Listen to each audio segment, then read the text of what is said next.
ठीक है, तो hello guys, welcome to recursion lesson 1, and today we'll look at some basic concepts of recursion and study about that. Okay, so सबने PDF खोली होगी। PDF का AGIO का link सबके पास दे दिया था मैंने, और पीडीएफ में पहला पेज खोल लो। खोल लिया नुपुर? हाँ। अब अच्छा, वैसे रिकर्जन मतलब मेरे हिसाब से यहाँ पे जितने भी लोग हैं सबको आता होगा, मतलब बेसिक सा एक एक इतना सा आइडिया तो सबके पास होगा कि यार रिकर्जन होता क्या है। ठीक है, तो आज का पूरा जो लेक्चर रहेगा उसके अंदर कहीं पे भी मतलब ज्यादा क्वेश्चंस नहीं है, जीएफजी के ऐसे बहुत ऐसे काफी हाई लेवल क्वेश्चंस नहीं है इसके अंदर। सिर्फ बहुत ज्यादा बेसिक थ्योरेटिकल ऐसे कंसेप्ट समझा रखे हैं। तो शुरू करते हैं एक बार, ताकि यहाँ से फिर हमारा फ्लो चलता रहे आगे के 3 सेशंस और तक। ठीक है, तो अच्छा नुपुर, बेसिक रिकर्जन क्या होता है? मतलब कितना पता है कि क्या होता है, सिंपल सी एक लाइन में? मतलब calling of a function itself. हाँ एग्जैक्टली exactly. मतलब कोई भी एक फंक्शन अपने आप को जब कॉल कर रहा होता है तो उसे हम बोलते हैं रिकर्जन।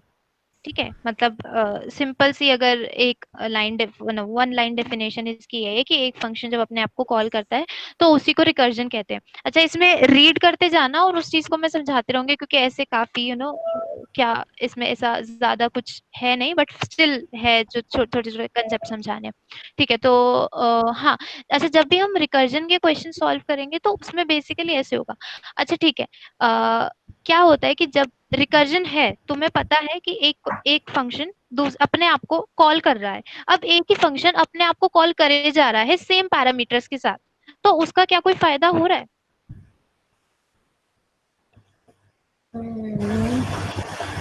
मतलब कि अगर मैंने कोई भी फंक्शन कॉल किया या तुमने अगर कोई भी क्वेश्चन करा हो या कुछ भी हो रहा हो, तो जब मैंने ऐसे बोल दिया कि एक फंक्शन अपने आप को कॉल कर रहा है, तो उसको वो करे जाएगा, उसको रुकना कब है? मतलब उसको एक मोमेंट पर आके तो ऐसे होगा ना कि अब उसे रुकना पड़ेगा, वरना प्रोग्राम तो इनफाइनाइटली वो रन करता रहेगा। हाँ हाँ। तो तो उसको रुकना पड़ेगा कहीं पर। तो वहां जब भी एक फंक्शन अपने आप को कॉल करता है तो उस वो कुछ पैरामीटर चेंज करके कॉल करता है। ठीक है, और अगर वो या फिर अगर वो पैरामीटर चेंज नहीं भी कर रहा है तो एक बेस कंडीशन होगी उसके पास, जो कहीं ना कहीं कहीं कभी ना कभी जाके एक बार ट्रू होगी, और वहां पर वो रिकर्सिव फंक्शन स्टॉप हो जाएगा। ठीक है। ठीक है, मतलब इतना तुम्हें क्लियर हो रहा होगा ना कि क्यों, मतलब क्यों उसे पैरामीटर्स छोटे करके या कुछ और पैरामीटर्स चेंज करके उसे कॉल करना पड़ेगा अपने आप को। क्योंकि उसे रुकना तो पड़ेगा ना कहीं पर, अगर एक ही चीज अपने आप को कॉल करे जा रही है बार बार, तो उसका एक एंड तो कहीं पर होना चाहिए ना। हम्म। तो उसी को रीच करने के लिए हमारे पास एक होती है बेस कंडीशन। मैं हाउ डज इट वर्क वाले हेडिंग के अंदर हूँ। ठीक है, तो यहाँ पर हमारा जो एक चीज आ जाती है वो होती है बेस कंडीशन। ठीक है, उसके बाद आता है एक रिकर्सिव कॉल। वो तुम्हें पता है कि जब भी एक फंक्शन अपने आप को बुला रहा हो, उसी चीज को, मतलब जब वो कॉलिंग हो रही होती है उसी को रिकर्सिव कॉल बोलते हैं। और कैलकुलेशन का सिंपल सा मतलब यही है कि तुम जब भी मतलब कॉल कर रहा होता है कोई भी फंक्शन, अभी देखते हैं हम आगे कैसे कॉल करेगा या क्या होता है, तो उसमें कुछ ना कुछ एक कैलकुलेशन होगी। या तो तुम पैरामीटर्स छोटे कर रहे होगे या कुछ कर रहे होगे, मतलब कुछ ना कुछ अलग कर रहे होगे, जिससे जो सेम चीज है वो रिपीट ना हो। बिकॉज वही वाली बात आ जाती है कि वो एंड का कहाँ पे होगा उसका, अगर सेम ही चीज बार बार कॉल होती रहेगी तो। ठीक है। ठीक है, अच्छा, हम्म। इसके बाद हमने ट्वेल्थ में शायद 11th में एक चीज पढ़ी थी, PMI, principle of mathematical induction. तो बेसिकली रिकर्जन इसी की एक एक्सटेंशन, मतलब एक्सटेंडेड कंसेप्ट है कि पीएमआई पर ही एक्चुअली बेस्ड कह सकते हो तुम लोग। तो होता क्या है कि तुम ऐसे याद हो तो पीएमआई में हमें कोई भी क्वेश्चन सॉल्व करना होता था, तो वो कुछ ऐसे ही होता था कि कोई भी कंडीशन अगर तुम्हें दे रखी है, तो अगर ऐसे लिखा है कि अगर वो चीज, मतलब कोई भी कंडीशन है वो x इज इक्वल टू के के लिए ट्रू है, तो हम ऐसा अज्यूम कर लेते थे कि एक्स इज इक्वल टू के प्लस वन के लिए भी वो ट्रू है। हम्म। मतलब ऐसा कुछ ना कुछ तुम्हें याद आ रहा होगा, नहीं याद आ रहा होगा तो इट्स ओके, इस कंसेप्ट का ज्यादा इस्तेमाल नहीं करने वाले, सिर्फ समझाने के लिए था ये कि जैसे हम पहले करते थे कि हम एक चीज को अगर ऐसे मान रहे हैं कि अगर वो x इज इक्वल टू के लिए ट्रू है, तो हम ऐसे भी मान लेते थे कि x इज इक्वल टू के प्लस वन के लिए भी वो कंडीशन ट्रू हो रही है। और उसके बाद मतलब इस चीज को हम लेकर आगे अपना सॉल्व करते थे सब कुछ। हाँ। ठीक है, तो ये इसी चीज का यूज हम यहाँ पर करेंगे। ठीक है, अब वो कैसे करेंगे वो देखते हैं। थोड़ा नीचे आओ, एक एग्जाम्पल दे रखा है फैक्टोरियल का। फैक्टोरियल सबको निकालना आता होगा। अगर मैं बोलूं कि नॉर्मल लूप से लगा दो, हम्म मतलब लूप से तुम लोग फैक्टोरियल कैलकुलेट कर लो, तो तुम सिंपली एक लूप चला दोगे 1 से n तक, और n को बार बार मतलब मल्टीप्लाई करते रहोगे, तुम्हारे जो भी वेरिएबल होगा i से फॉर एग्जांपल। ठीक है, तो सिंपली एट द एंड तुम जो भी आंसर आएगा तुम्हारा मल्टीप्लाई करके हर लूप में, तो उसको तुम रिटर्न कर दोगे। हम्म ऐसे ही कैलकुलेट करते हो ना फैक्टोरियल, जो भी नंबर होता है उसको उसके एक माइनस से ऐसे ऐसे माइनस मल्टीप्लाई करके। करते हैं। हाँ। है ना, इतना तुम्हें क्लियर होगा। अच्छा, अब फैक्टोरियल को मैंने बोला कि हम रिकर्जन से सॉल्व करेंगे, तो रिकर्जन से कैसे सॉल्व हो रहा है, तो एक बार एजीआईओ पर आओ जल्दी, थोड़ा सा आज फास्ट फास्ट चलेंगे क्योंकि इसमें ज्यादा कुछ नहीं है। एजीआईओ पर आ गए सारे? हाँ। ठीक है। अब जैसे अगर मुझे फैक्टोरियल 5 फैक्टोरियल कैलकुलेट करना हो, तो 5 फैक्टोरियल क्या होता है, 5 इंटू 4 4। इंटू 3 इंटू 2 इंटू 1, ये होता है मेरा 5 फैक्टोरियल। है ना, हम्म इसमें इसमें कोई प्रॉब्लम की बात नहीं है। तो अगर तुम्हें नॉर्मली अगर रन करना हो, मतलब ये निकालना हो, इसका प्रोग्राम लिखना हो, तो तुम सिंपली एक लूप रन कर सकते हो, और उस लूप के अंदर तुम ऐसे directly for i is equals to no i से 0 1 से लेकर n तक, और हर लूप में उससे मल्टीप्लाई करते जाओगे आई से। हम्म मतलब एक ठीक बार है। मैं बता दूं,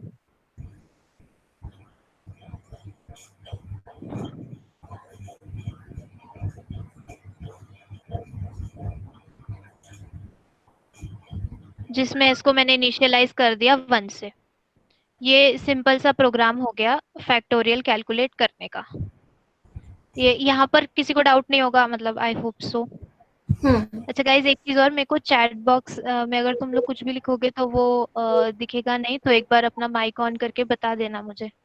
ठीक है। तो अच्छा, ये जो मैंने अभी लिखा, जो लूप मैंने बताया फैक्टोरियल से, वहां से तो किसी को दिक्कत नहीं होगी, वो सिंपल सा हम लोग ऐसे ही कैलकुलेट करते हैं। अब अगर मैंने बोला कि यार इसको रिकर्जन से सॉल्व करना है, ठीक है, हम्म तो क्या मैं इसको ऐसे लिख सकती हूँ कि यार 5 फैक्टोरियल को मैं ऐसे लिख सकती हूँ, 5 इंटू, और ये चीज क्या है, ये चीज है 4 4 फैक्टोरियल। फैक्टोरियल। हाँ। सिंपल है, मतलब 4 इंटू 3 इंटू 2 इंटू 1 को हम क्या बोलते हैं, 4 फैक्टोरियल बोलते हैं। फिर ऐसे ही मैंने बोला कि अच्छा 4 फैक्टोरियल को मैं आगे और क्या लिख सकती हूँ, 4 into 3 four factorial. 4 into 3 factorial. फिर मैंने बोला कि अच्छा मैं आगे 3 फैक्टोरियल को भी ऐसे कुछ ना कुछ लिख सकती हूँ, तो मैंने हाँ। 3 को मैंने लिख दिया 3 इंटू 2 फैक्टोरियल। फिर अच्छा मैं 2 फैक्टोरियल को भी लिख ही सकती होंगी एट द एंड। मतलब यही कर रहे हैं ना हम, जो भी एन, अगर मुझे एन फैक्टोरियल कैलकुलेट करना है, तो मैं इसके लिए n इंटू n-1 फैक्टोरियल के बराबर इसको लिख सकती हूँ। हम्म तो अब ये मैं कब तक करती रहूंगी, मतलब एक एक मोमेंट आना चाहिए ना जब मैं बोलूंगी कि यार बस, इससे आगे और नहीं जा सकते तुम, इससे ये तुम्हारी बेस कंडीशन हो गई, इसका नाम जो होता है ना। जैसे अब हम लोग यहाँ पे 3 इंटू 2 फैक्टोरियल पर पहुंच गए थे, ठीक है, इसके आगे मैं कहूंगी अच्छा इसको और भी आगे लिख दो, तो इसको तुम लोग कैसे लिखोगे, खाली 2 फैक्टोरियल को 2 इंटू 1 फैक्टोरियल। हाँ। अब 2 इंटू 1 फैक्टोरियल को 1 फैक्टोरियल को तुम क्या लिख सकते हो, बस यहीं खत्म वन हो इंटू जाएगा जीरो फैक्टोरियल फैक्टोरियल। हाँ। 1 इंटू 0 फैक्टोरियल लिख सकते हो, और 0 फैक्टोरियल की वैल्यू 1 होती है। तो 0 फैक्टोरियल तो मुझे पता है। तो अब ये जो 0 फैक्टोरियल इज इक्वल टू 1 है, ये क्या है, ये मेरी एक बेस कंडीशन है, कि जैसे ही मुझे 0 फैक्टोरियल मिल जाएगा, मुझे उसके आगे बढ़ने की जरूरत ही नहीं है, मतलब मुझे इस फंक्शन को फिर से कॉल करने की जरूरत नहीं है, जो मैं फंक्शन को, ये वाले फंक्शन को जब मैं बार बार कॉल कर रही हूँ तो। ठीक है। इतनी बात समझ आई कि हो हाँ। क्या रहा था, कि जब भी मैंने देखा कि यार ये ऐसा क्वेश्चन था, मेरे को फैक्टोरियल निकालना था, मैं फैक्टोरियल नॉर्मली लूप से निकाल सकती हूँ, कोई दिक्कत की बात नहीं है। ठीक है। अब काफी जगह, मतलब अभी आगे भी हम देखेंगे, और काफी जगह ऐसे आएगा कि काफी सारे क्वेश्चंस लूप से सॉल्व हो सकते हैं, और वो जो लूप से सॉल्व हो रहे हैं वही चीज रिकर्जन से भी सॉल्व हो रही है, और काफी सारे ऐसे क्वेश्चंस होंगे जो शायद ना हो पाए सॉल्व। लूप से हो रहे हो पर रिकर्जन से ना हो रहे हो, और काफी सारे क्वेश्चन ऐसे होंगे कि रिकर्जन से हो रहे हो लेकिन लूप से हमें बहुत दिक्कत होगी। ऐसा नहीं होगा कि इम्पॉसिबल है, बट काफी डिफिकल्ट है। हेलो। हाँ ठीक है ठीक है। ठीक है, तो जब ऐसे होगा तो हम लोग देखेंगे ना कि जो चीज हमारे करने में आसान हो हम उसे अप्लाई करें, हम्म है ना। तो हम्म वहां पर ये वाली बात आ जाती है। तो हियर इट कम्स कि जब भी मेरे को जब फैक्टोरियल निकालना था तो मैंने फैक्टोरियल निकालते समय देखा कि मैं 5 फैक्टोरियल अगर मैं बोलूँ, कोई भी n फैक्टोरियल बोलूँ, तो उसको मैं कैसे लिख सकती हूँ, n × n - 1 फैक्टोरियल लिख सकती हूँ, है ना। और अगर मैं किसी फंक्शन के अंदर ये वाली चीज पास करती रहूं बार बार, तो मुझे एक मोमेंट पर आकर रुकना होगा। मैं बोलूंगी कि इसके आगे तो मैं इस फंक्शन को कॉल नहीं करूंगी, क्योंकि रिकर्जन का मतलब ही यही है कि मैं उसे बार बार कॉल करूं, लेकिन एक मोमेंट पे आके मैं रुक जाऊं कि भाई इसके आगे we can not, we can not call this function any more, ठीक है। है ना। तो वहां पर हम्म मुझे एक स्टॉप लगाना पड़ेगा, तो उसके लिए एक बेस कंडीशन जरूरी है। और इस क्वेश्चन में जब हम फैक्टोरियल सॉल्व कर रहे थे, तो उस क्वेश्चन में हमें जब सॉल्व करते रहे तो हमें बेस कंडीशन क्या मिल गई कि 0 फैक्टोरियल की वैल्यू हो जो हमें पता है वो 1 हाँ है ना। तो यही वाली चीज हम लोग डिस्कस कर रहे थे। अच्छा, हाँ, इसके बाद आई थिंक ये जो फ्लो चार्ट दिया हुआ है ये सबको क्लियर हो गया होगा कि हाँ कैसे हम लोग कैलकुलेट कर रहे थे। बाकी इसको एक बार जब आगे एक और बार इलेबोरेट करना है मुझे, राइट, अब करना ही है। ठीक है, अब होता क्या है कि रिकर्जन जब कॉल हो रहा होता है, या रिकर्जन जब जब रिकर्जन को हम अप्लाई कर रहे होते हैं किसी भी क्वेश्चन में, तो इंटरनली मेमोरी के अंदर एक स्टैक यूज होता है। अच्छा। ठीक है, अब हम्म स्टैक क्या होता है, स्टैक हमने पढ़ा था थोड़ा सा, उसको बताओ कि क्या होता है, क्या है वो। स्टैक मतलब कोई last in first principle out. पे, हाँ हाँ। एग्जैक्टली exactly, जो सबसे लास्ट में जाएगा वो सबसे पहले बाहर निकलेगा, ऐसा हमने पढ़ा था स्टैक के अंदर, हम्म है ना। तो हाँ। अब जब भी रिकर्जन कॉल होता है तो वो अपनी मेमोरी के अंदर एक स्टैक यूज करता है। और स्टैक कैसे यूज करता है वो अभी हम देख लें। जैसे हम लोग वही एग्जांपल ले लेते हैं 5 फैक्टोरियल का। ठीक है, तो जब हम 5 फैक्टोरियल कैलकुलेट कर रहे होते हैं, तो मैंने क्या बोला था कि 5 फैक्टोरियल को हम क्या लिख सकते हैं, 5 × 4 फैक्टोरियल। हाँ। तो क्या होता है, तो यहाँ पर क्या होता है कि जब भी, अब एक बात बताओ, ऐसे करते करते जब 5 × 4 फैक्टोरियल होगा, फिर 4 × 3 फैक्टोरियल होगा, फिर थ्री हम्म फैक्टोरियल को तुम 2 थ्री थ्री इंटू 2 फैक्टोरियल × 3 लिखोगे, है ना। ऐसे करते हाँ। करते तुम लिखोगे, तो तुम्हारी जो एक पहले वाली वैल्यू है वो तुम कहाँ पर स्टोर करके रखोगे।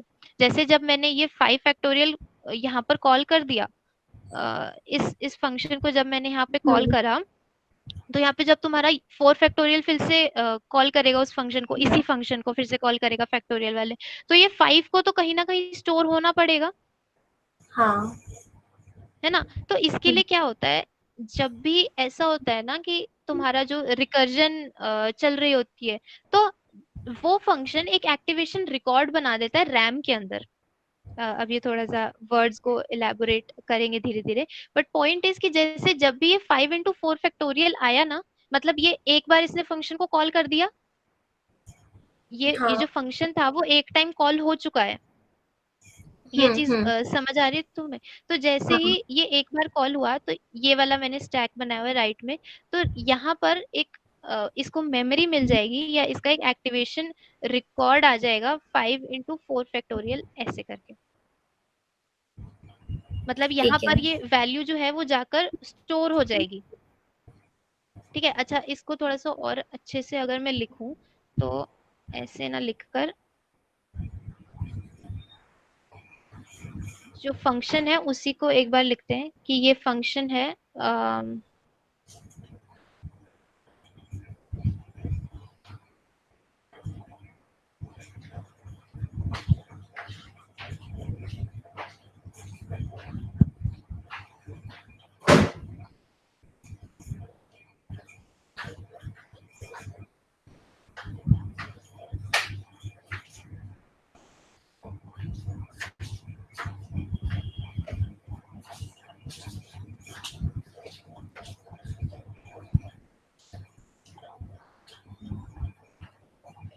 ये जो फंक्शन मैंने लिखा है ये क्लियर है?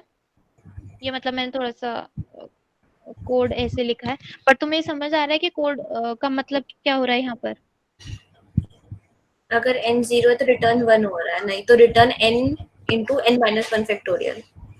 हाँ, मतलब ये जो f है ये फंक्शन है, इस फंक्शन का नाम f से दे रखा है, या fun तुम कुछ भी ले लो, मैंने भी f से ले लिया। ठीक है। ठीक है, तो ऐसे ही लिखोगे ना अगर फंक्शन लिखोगे रिकर्जन में, क्योंकि हम्म। हमारी जो बेस कंडीशन थी हमने पहले वो लिखी कि अगर कभी भी n जीरो आ जाता है, या तुम एक और लिख सकते हो n जीरो या फिर वन आ जाता है, क्योंकि जीरो फैक्टोरियल भी वन होता है और वन फैक्टोरियल भी वन होता है, तो हाँ। जीरो या वन पे दोनों पे रिटर्न वन कर सकते हो। और अगर जीरो या वन में से अभी कुछ नहीं आया तो सिंपली तुम्हारा क्या होगा, रिटर्न हो जाएगा n into n minus one factorial, या वो फंक्शन फिर से उसको कॉल कर ले। ठीक है। ठीक है, तो अगर मैंने यहाँ पे जब n की वैल्यू 5 पास करी थी, तो ये जीरो तो है नहीं, तो ये यहाँ पर आ हाँ। जाएगा, तो ये हो हाँ। जाएगा 5 इंटू 4 फैक्टोरियल।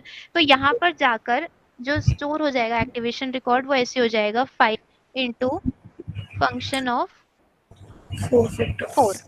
4। हाँ। ठीक है, उसके बाद 4 फिर से कॉल होगा, यहाँ 4 वापस यहाँ पर जाएगा, फिर 4 देगा, 4 जीरो के बराबर नहीं है, तो फिर से अब वो क्या रिटर्न करेगा, n into F of n minus one. अब n की वैल्यू क्या थी, n की वैल्यू अब यहाँ पर 4। 4 हो गई। 4। हाँ। ठीक है, तो ये यहाँ पर जो एक्टिवेशन रिकॉर्ड बन जाएगा स्टैक के ऊपर, वो कैसे बन जाएगा, 4 इंटू एफ ऑफ 3। 3। हाँ। ये भी क्लियर है? अब उसके बाद जब यहाँ पे 3 को कॉल करेंगे, थ्री को कॉल करेंगे, तो यहाँ पर 3 चला जाएगा इस फंक्शन के अंदर। हाँ। तो अब n की वैल्यू क्या हो गई, 3 हो गए। 3। तो 3 जीरो के बराबर तो नहीं है, हाँ। तो वापस से ये वाला वो जो फंक्शन ऑफ 2 मतलब हो वैल्यू है वो जाएगा। रिटर्न हो जाएगी। हाँ, तो हाँ। वापस से जो एक्टिवेशन रिकॉर्ड में क्या चला जाएगा, स्टैक में ऐसी वैल्यूज जाती है ना, एक के ऊपर एक के ऊपर एक, हाँ। मतलब स्टैक की तुम इम्प्लीमेंटेशन साथ साथ देख रहे होगे ना कि एक के ऊपर एक वैल्यूज कैसे जा रही हैं। तो यहाँ पर जो activation record is just a thing कि जो तुम्हारे स्टैक के अंदर जाया जा रहा है उस मोमेंट के लिए, वो अभी देखते हैं ये क्यों जा रहा है, कैसे जा रहा है, और वापस आएगा तो क्या होगा। ठीक है, हम्म। तो अब जैसे हमने यहाँ देखा था तो n की वैल्यू 3 हो गई थी, तो अब जो यहाँ पर रिटर्न होगा वो हो जाएगा 3 इंटू एफ ऑफ 2। 2। अब वापस से ये वाला फंक्शन कॉल हो रहा है, तो ये वाला फंक्शन फिर से 2 यहाँ पर जाएगा, हम्म। तो 2 जीरो के बराबर नहीं है, तो वापस से क्या चला जाएगा स्टैक के अंदर, 2 इंटू फैक्टोरियल ऑफ मतलब फंक्शन ऑफ 1। हाँ। उसके बाद फिर वापस से 1 कॉल होगा, 1 जाएगा, तो 1 हम्म। जब जाएगा तो फिर n की वैल्यू 1 हो जाएगी, तो ये हो जाएगा 1 इंटू एफ ऑफ 0। हाँ। अब जैसे ही एफ ऑफ 0 गया, 0 यहाँ पर जाएगा, और हम्म। 0 इस कंडीशन को ट्रू कर रहा हाँ। है ना। तो जैसे ही एफ हम्म। ऑफ 0 की वैल्यू मैं जब ये इस जगह पर आऊंगी स्टैक के अंदर, तो इसकी वैल्यू मुझे जो फंक्शन दे देगा वो क्या दे देगा, 1 दे देगा। 1 दे देगा। हाँ। तो मेरा जो स्टैक है, मैं जरा कोड हटा दूं, अब किसी को दिक्कत ना हो तो, मतलब कोड में तो कोई दिक्कत नहीं, आई थिंक सो यहाँ पर नहीं, हटा दे। कोड लिखा भी हुआ है पीडीएफ के अंदर, अगर दिक्कत हो तो वहां से देख लेना एक बार।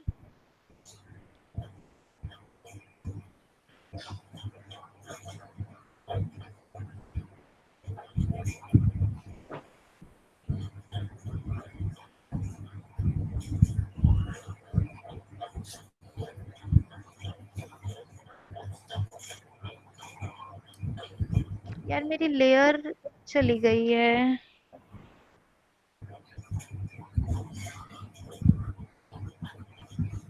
मैं अपनी लेयर को इरेज ही नहीं कर पा रही हूँ।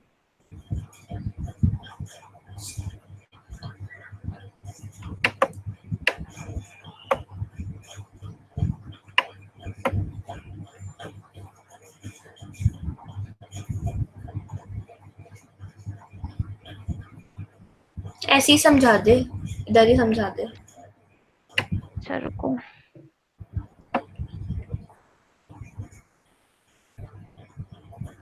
अब ड्रॉ भी नहीं हो रहा है, क्या हो गया ये।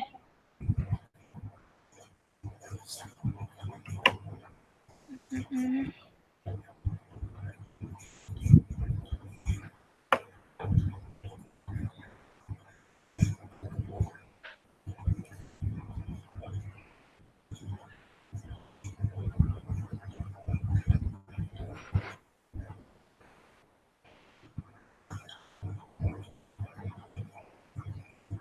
देखो नया लिंक भेजा, वहां पे आ जाओ जल्दी जल्दी से,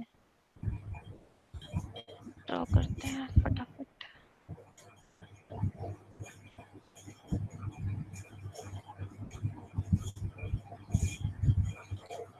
अच्छा सबसे पहले नीचे आ गए सब लोग क्या? नहीं हो रहा है अभी तुम लोड। लोग हाँ तुम लोग आओ, मैं तब तक ड्रॉ कर लो यहाँ पे।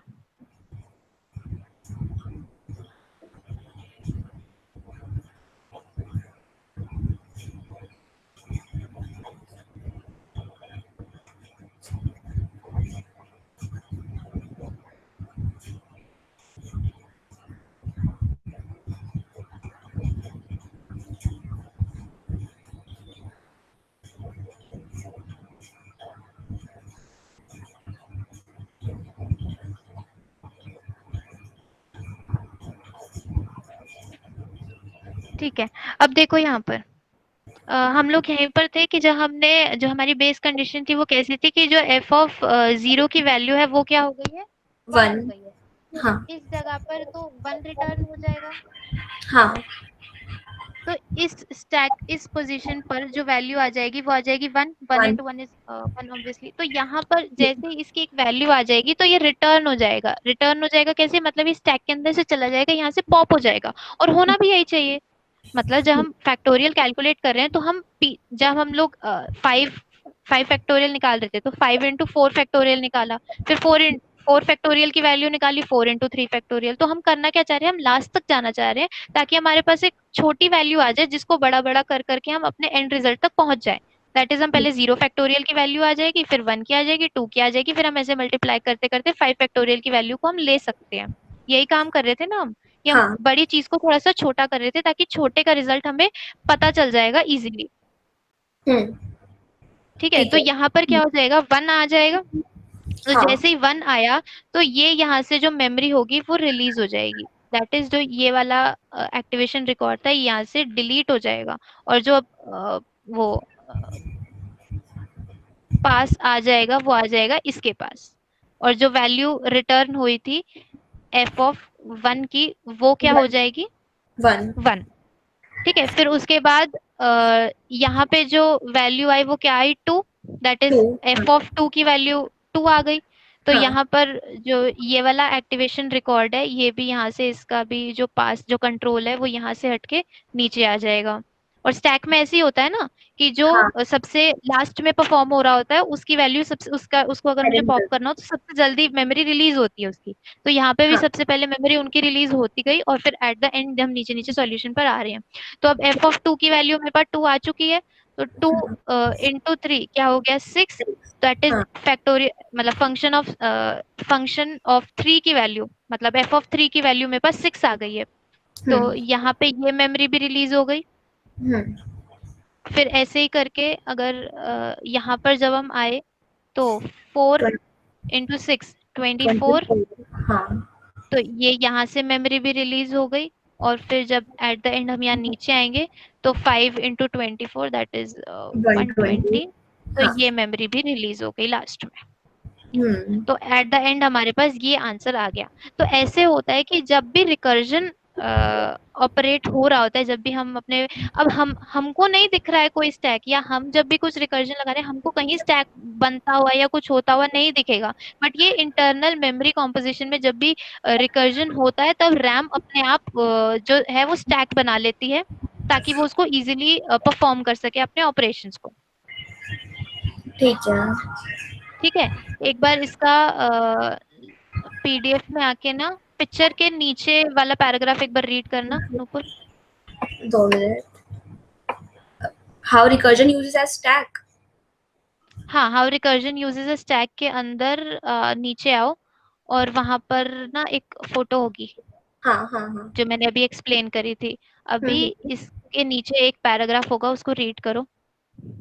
When any function is called from main, the memory is allocated to it on the stack. A recursive function calls itself. The memory for a called function is allocated on top of memory allocated to the calling function and a different copy of तो local. एक second, हाँ, तो जैसे जब हम ना function जब हम कॉल कर रहे थे फैक्टोरियल वाला, तो उसके अंदर तुमने देखा होगा कि हम जो हमारी वैल्यू थी n, वो पहले 5 थी। n जो हमने पास करी थी इनिशियली वो 5 पास करी थी, लेकिन आगे जाके हमने n माइनस वन को पास किया। और n माइनस वन जब हम कॉलिंग फंक्शन जो हमारा था F of n minus one, तो हम्म, जब वो उसने कॉल किया इस फंक्शन को, तो उसके अंदर n की वैल्यू 4 हो गई।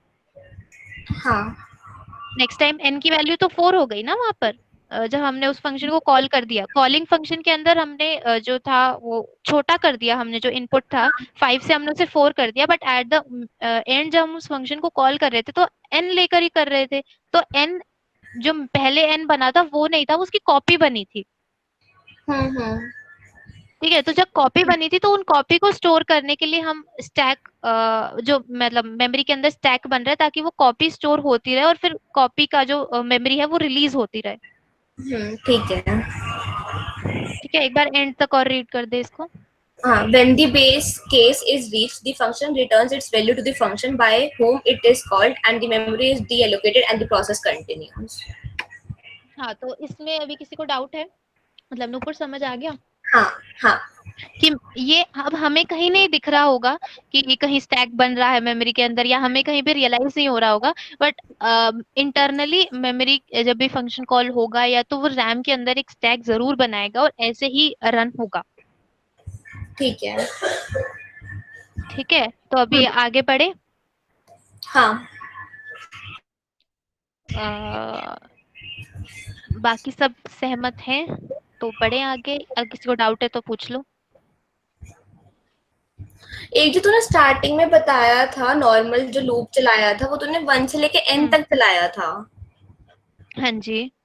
तो वो n से लेके 1 नहीं होना चाहिए? अरे बाबा वही मतलब था मेरा, वन से एन, एन से वन। अच्छा एक ठीक बार है। वहाँ एजीआई पर आओ।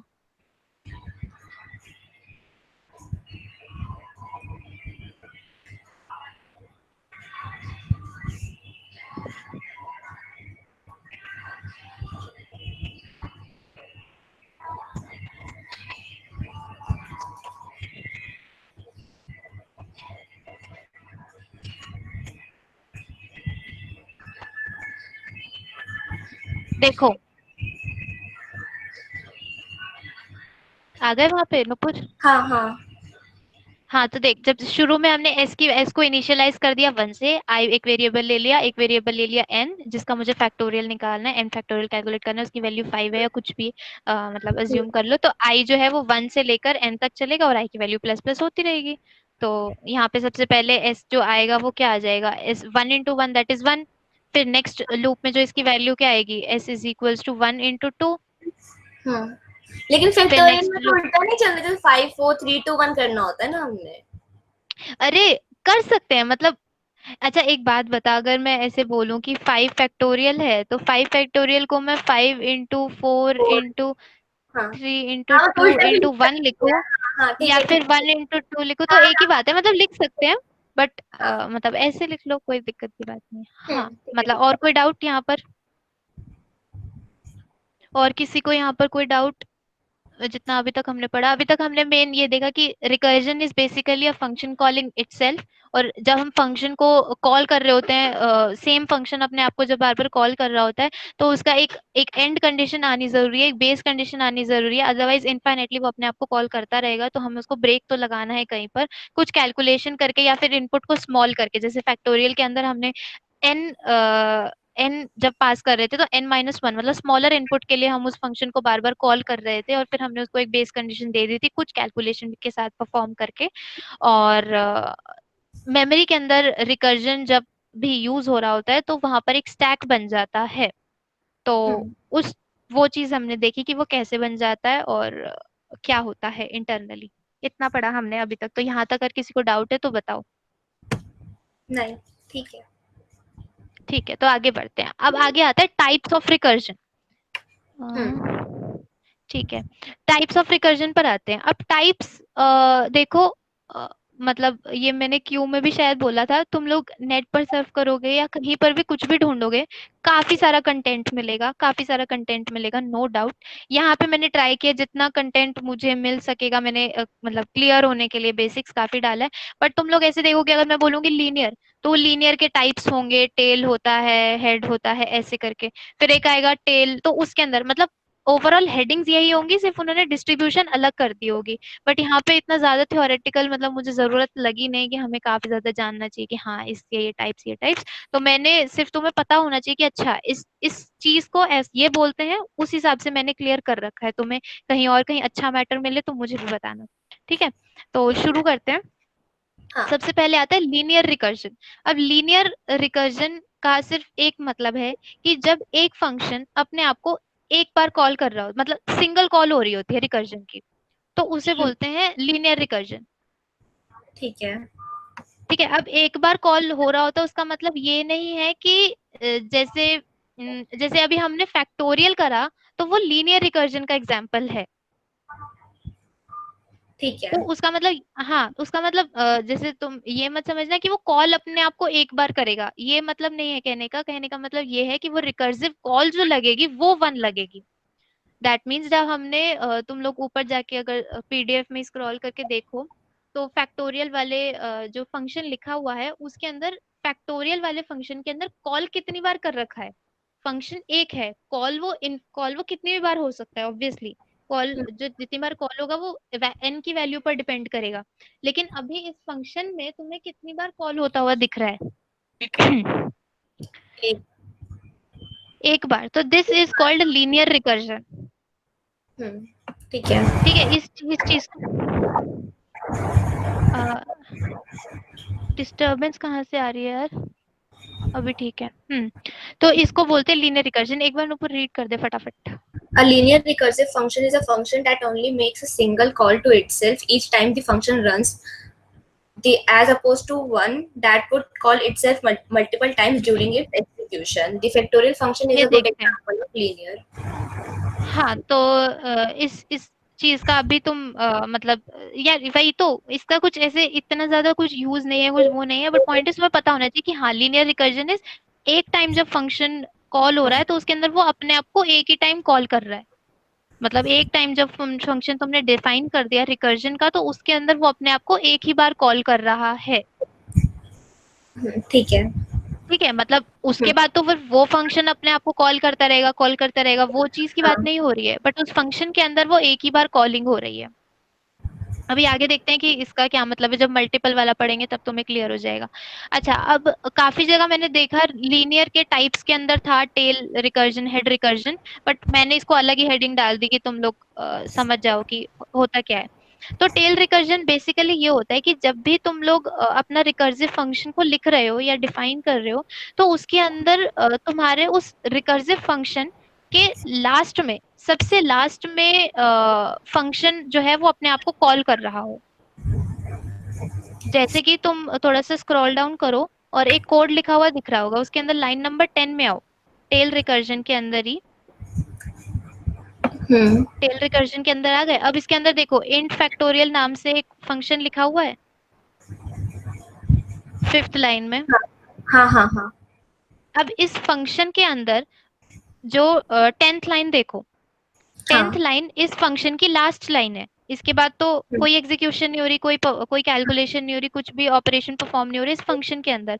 तो जब भी एक रिकर्सिव फंक्शन के अंदर जो एक रिकर्सिव कॉल है, वो उस फंक्शन की लास्ट ऑपरेशन हो या लास्ट जो लास्ट चीज हो जो परफॉर्म हो रही हो, तो उसको बोलते हैं टेल रिकर्जन। हम्म। ठीक है। ठीक है, मतलब हम ऐसा भी तो, मतलब कोई ऐसे रैंडम फंक्शन ऐसे ज्यूम कर लो कि उसमें ऐसा भी तो हो सकता था ना कि मैं ये रिटर्न फैक्टोरियल जहाँ लिखा है, रिटर्न फैक्ट जो भी पैरामीटर्स पास है, उसके बाद में एक कुछ और ऑपरेशंस परफॉर्म कर सकती थी या कुछ भी कर सकती थी। तो that is not tail recursion, on the contrary this is tail recursion, जिसके अंदर जब भी तुम रिकर्सिव, मतलब ये वाली लाइन को जरा ध्यान से सुनना, कि जब भी रिकर्सिव फंक्शन को डिफाइन करते हो तो उसके अंदर जो लास्ट ऑपरेशन है वो रिकर्सिव कॉल हो रही हो। ठीक है। ये एक बार थोड़ा सा आगे करते जाएंगे तो थोड़ा सा समझ आएगा कि हुआ क्या। बाकी इस मतलब तुम ऐसे सोचो कि तुमने एक फंक्शन बना लिया, तुमने कोई भी रिकर्सिव फंक्शन बनाया और इस रिकर्सिव फंक्शन के अंदर जो तुम्हारे लास्ट लाइन है तुम्हारे फंक्शन की, दैट इज लास्ट लाइन नहीं बोलना चाहिए, जो लास्ट ऑपरेशन परफॉर्म हो रहा है वो रिकर्सिव कॉल हो रही है। ठीक है। ठीक है, अच्छा एक काम करो, एजीआईओ पर आओ। मेरे को एक फंक्शन बनाना है और उसके अंदर मुझे लिखना है कि रिकर्सिव फंक्शन बनाना है, रिकर्सिवली तुम्हें प्रिंट करानी है 1 to n वैल्यूज। ठीक है। ठीक है, तो कैसे करोगे बताओ? जैसे स्टार्ट, रिकर्सिवली तुम्हें 1 to n प्रिंट कराना है, तो तुम्हें उसके लिए एक रिकर्सिव फंक्शन डिफाइन करना है, तो कैसे करोगे? मतलब पहले पूछ लेंगे उससे कि एन कितना चाहिए उसको, ठीक है, फिर वहां पे लिख ठीक लेंगे है। इफ स्टेटमेंट में डाल देंगे कि जहाँ पे मतलब अगर एन वन आ गया तो रिटर्न कर देगा वो। अच्छा, नहीं हम और हमें 1 से, हाँ अच्छा ठीक है, रुको मैं लिख लेती हूँ इसको साथ साथ। मैंने प्रिंट ही करा देना, रिटर्न कुछ नहीं होगा। क्वेश्चन समझ आया ना कि करना क्या है मतलब बाकी सबको? हम्म, हाँ बता, कि अगर हाँ n तो की वैल्यू 1 हो गई हाँ, मतलब एन की तो, वैल्यू अगर, हाँ हाँ बोलती जा। हाँ एन की अगर वन हो गई, मतलब मैं दूसरे की हम्म। पहले बता दूं, अगर दूसरा मतलब अगर एल्स में अगर देखे हम तो उसके अंदर हो जाएगा एस को अगर हम जीरो ले ले, अच्छा वो तो काउंट हो जाएगा ना, प्रिंट करवा देते हैं ना सीधा एन को हम नीचे एल्स में, हाँ तो प्रिंट ही एन प्लस करा रहे प्लस हैं, कर ठीक है। देंगे, क्या कर देंगे? एन प्लस प्लस कर देंगे वो, सॉरी, अगर हम वन को एस में डाले तो एस प्लस प्लस कर देंगे उसको हम, तो वो टू हो जाएगा ना। नहीं, हमें रिकर्सिव फंक्शन बनाना है, लूप नहीं लगाना है। समझी मैं क्या कहना चाह रही हूँ? हम्म। मतलब जो n प्लस प्लस वाली चीज है वो तब एक सेकंड रुको, मैं यहाँ पे तुम्हें लूप का भी लिख के दिखाती हूँ। कि जैसे अगर हमें लूप से डिफाइन अगर मैं बोलती कि तुम्हें 1 से लेकर 1 to n प्रिंट कराना है, हम्म, ठीक है, और तुम्हें लूप से कराना है, तो तुम क्या करते कि फॉर वन से लेकर एन तक। i इज इक्वल्स टू 1 से n तक, ये समझ जाना। हम्म, और मैं प्रिंट करा देती, मेरी राइटिंग थोड़ी सी देख लेना यार, माउस थोड़ा सा आई, आई करा देती। हाँ हाँ हाँ सिंपल, ये चीज हो हाँ। रही होती है, बट मैंने बोला कि नहीं, इसको लूप से नहीं करना है, इसके रिकर्सिव फंक्शन बनाओ। तो रिकर्जन से कैसे करोगे इसको? मैं ये हटा देती हूँ, मैंने लिख दिया। बताओ, अच्छा कोई और बताओ, जल्दी बताओ माइक ऑन करके। तो ऐसे करना है इसमें कि पहली जो स्टेटमेंट है उसमें हम f of N minus one को कॉल कर देते हैं और उससे अगली लाइन में प्रिंट कर देते हैं एन को, और जो बेस केस है वो डाल देते हैं कि एन अगर जीरो हो जाए तो रिटर्न, क्योंकि वर्ड फंक्शन है हमारा। फिर से बोल, अब क्या लिखूं यहाँ पर मैं? एक मिनट, हाँ मैं कह रहा हूँ कि सबसे पहला जो बेस केस है मैं कर रहा हूँ कि इफ मेरा जो एन अगर जीरो जाता है तो रिटर्न करना है, कुछ नहीं, मतलब रिटर्न खाली, बिकॉज वर्ड फंक्शन है ठीक हमारा। है। अगली लाइन में हम हम्म। F of N minus one कर देंगे call. F of n minus one call कर दिया, ठीक है। हाँ, उससे नीचे वाली लाइन में हम सी आउट एन कर देंगे। सी यार तुम्हें सी आउट समझ आ रहा है ना, मैं सी आउट लिख रही हूँ ये वट एवर, mouse जो का। भी है यार, प्रिंट है सी आउट एन लिख हाँ देंगे। हाँ ठीक है। अच्छा ठीक है, ये वाली बस हो गया ना, ये इतना ही करना है। हाँ यही करना है। ठीक है, म्यूट कर लो। अब इसके बाद यहाँ ये वाली चीज में किसी को डाउट हुआ कि ये हमने कैसे किया? मतलब ये चीज जो अभी फंक्शन बताया ये प्रज्वल ने, वो कैसे हुआ?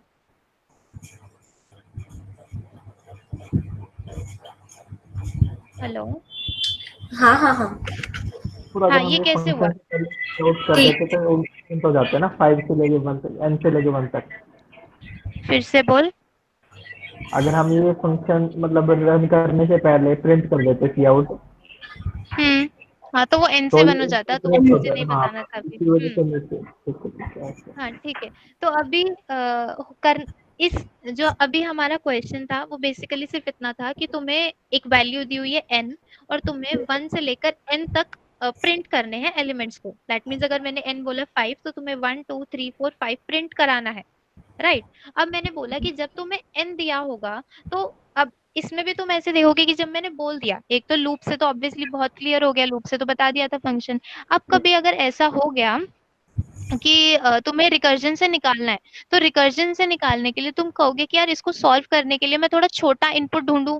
मतलब अगर मेरे को किसी ने बोला है कि 1 से लेकर 5 तक प्रिंट करो, तो मैं ऐसा भी कर सकता हूँ कि मैं एक लूप चला दूं या सॉरी मैं एक फंक्शन कॉल कर दूं, एक ऐसा रिकर्सिव फंक्शन कॉल कर दूं जो 1 से लेकर 4 तक वैल्यूज प्रिंट करके दे रहा हूँ मुझे, हम्म है ना?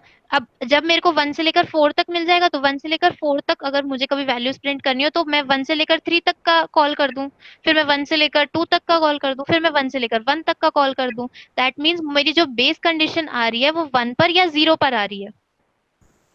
हम्म यहाँ पर जो प्रज्वल ने बताया वो 0 से बताया, वो उसका भी मतलब ऑब्वियसली 0 यहाँ पर आ जाएगा क्योंकि 0 तो मुझे कराना ही नहीं है ना प्रिंट।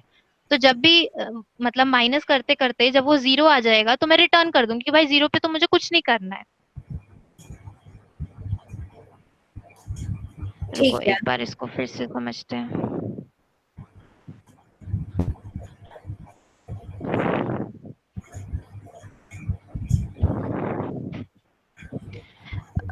नुपुर बताते रहना, यहाँ जब मैंने सिर्फ 4 के लिए कॉल करूंगी, ठीक है? ठीक है। तो अब n की वैल्यू जब 4 है तो क्या आएगा? 4। तो अरे 4 जब मैं यहाँ पे n की वैल्यू अगर मैंने बोला कि 4 है, अच्छा, n ओके, इज ठीक है, इक्वल टू फंक्शन 4, ऑफ, हाँ ठीक है, वो एफ ठीक है? ऑफ तो ये n, ठीक है? तो सबसे पहले जब मैं 4 कॉल करूंगी तो वो f ऑफ 3 आ कॉल जाए। करने को बोलेगा, हाँ। ठीक है? फिर f ऑफ 3, अच्छा इसको भी यहाँ पे स्टैक से ही लिखते हैं, रुको, कि जब तुम्हारी जो मेमोरी आ रही होगी वो ऐसे आ रही होगी कि लास्ट में यहाँ पे जो आएगा वो आ जाएगा f ऑफ 3, ठीक है? उसके बाद f ऑफ 3 के बाद जब अब n की वैल्यू क्या हो गई, 3 हो गई, फ्री हो गई, हाँ। तो क्या आ जाएगा, n की वैल्यू 0 तो है नहीं, तो फिर से एफ वो ऑफ क्या 2 कर हो देगा, जाएगा। f ऑफ 2 कॉल कर देगा। फिर उसके बाद n की वैल्यू 2 हो गई, f ऑफ 1 कॉल कर देगा। उसके बाद रिटर्न कर देगा बस वापस। जब n की वैल्यू, अब जब हम f ऑफ 0 कैलकुलेट करेंगे तो यहाँ पे ऐसे का ऐसे रिटर्न हो जाएगा। अभी तक कुछ, ये मेरा ऐसे आउटपुट मान लो, यहाँ पे मेरा आउटपुट आएगा, तो अभी तक मेरा आउटपुट कुछ नहीं आया, ठीक है? और जब n की वैल्यू जब 0 हो गई तो यहाँ पे कुछ प्रिंट नहीं हुआ और कुछ कॉल भी नहीं हुआ, कुछ भी नहीं हुआ, तो नॉर्मली रिटर्न हो गया, हाँ। है ना? उसके बाद फिर मेरे ये जो वो कंट्रोल है वो थोड़ा नीचे आ जाएगा और ऊपर से पॉप हो जाएगा यहाँ से ये। हम्म तो यहाँ पे f ऑफ 1 है, तो f हम्म ऑफ 1 के लिए ये क्या कर रहा है, सी आउट n कर रहा है, 1 आ जाएगा। तो मतलब आउटपुट में मेरा 1 आ जाएगा। फिर उसके बाद मेरा कंट्रोल यहाँ से भी नीचे चला जाएगा, हम्म f ऑफ 2 के बाद वापस से ये नीचे जब आएगा अपने आप को देखेगा तो यहाँ पे 2 प्रिंट हो जाएगा। हाँ।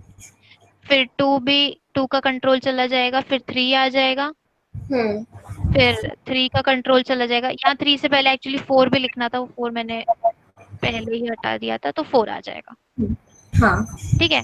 अब इस क्वेश्चन से मेरे को सिर्फ एक चीज बोलनी थी कि यहाँ पर क्या हो रहा है कि जब भी मैं, जो भी मेरा रिकर्सिव फंक्शन है, हम्म मेरा रिकर्सिव फंक्शन जो है वो एक सेकेंड, वो मेरा यहाँ से यहाँ तक है, और इस रिकर्सिव फंक्शन में रिकर्सिव कॉल कौन सी लाइन पर हो रही है, यहाँ पर, ये यहाँ पर हो रही है रिकर्सिव कॉल। हाँ। रिकर्सिव कॉल का मतलब समझ आया कि मतलब एक फंक्शन अपने आप को कहाँ पर कॉल हो रहा है, that is only recursive call, ठीक है। ठीक है? ये FUN है यार, समझ जाना, ठीक है? हम्म तो अब इस रिकर्सिव कॉल के बाद कुछ ना कुछ है यहाँ पर, कुछ ना कुछ एक चीज परफॉर्म हो रही है उसी फंक्शन के अंदर, इसी फंक्शन के अंदर जब एक चीज और परफॉर्म हो रही है आफ्टर रिकर्सिव कॉल, तो ये मेरा, अभी हमने एक चीज पढ़ी थी टेल रिकर्जन, तो ये टेल रिकर्जन है या नहीं है? है। नहीं है, टेल कैसे? रिकर्जन नहीं है, टेल रिकर्जन नहीं है। सबसे लास्ट स्टेटमेंट होती तो होता ना, ये तो लास्ट तो नहीं है, ये तो हेड रिकर्जन है शायद, या कुछ ऐसा सही। तो ये टेल नहीं है, मतलब पॉइंट सिर्फ इतना मुझे बताना था कि this is not tail recursion. तो टेल रिकर्जन वो होगा जब तुम्हारा जो भी फंक्शन जब तुम कॉल कर रहे होगे, तो उसमें जो लास्ट स्टेटमेंट होगी वो तुम्हारी रिकर्सिव कॉल होगी, जो हमने फैक्टोरियल वाले केस में करी थी। ओके, ठीक है। ठीक है, समझ गई? अब एक और हाँ, बार मुझे एक चीज और बता। हाँ। जब हमने वो वाला फंक्शन कॉल किया था फैक्टोरियल वाला, वो हमने कैसे डिफाइन किया था? इंट एफ ले एफ लिया। ऑफ एन, हाँ, और उसके अंदर हमने क्या बोला था कि n की वैल्यू अगर 0 हो रही है तो रिटर्न 1 कर दो, हाँ, otherwise return n into. n minus अच्छा, यहाँ पर भी एक चीज आ गई। ठीक है, नाइस, अच्छी बात है, डिस्कस हो गया। f of n minus 1। 1। हाँ, ठीक है, अब यहाँ पर एक बात बताओ, जो लास्ट ऑपरेशन है वो यहाँ मतलब अब जो ये फैक्टोरियल वाला क्वेश्चन है, ये टेल रिकर्जन है या नहीं है? लास्ट वाली लाइन ना। जो ये वाला जो क्वेश्चन मतलब जो फैक्टोरियल वाला जो हमने कोड लिखा है, ये वाला फंक्शन जो है, ये टेल रिकर्जन का एग्जांपल है या नहीं है? है। है। और कोई गेसेस?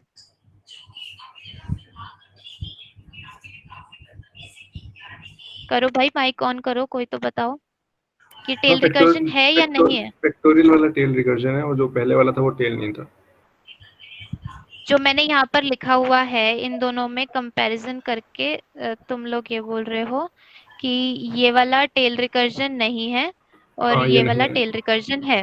हाँ हाँ, हाँ, ये और किसी का कोई गेस? सात्विक, अंकित सर, कोमल, अर्पित, खुशी, निपुण, स्नेहल।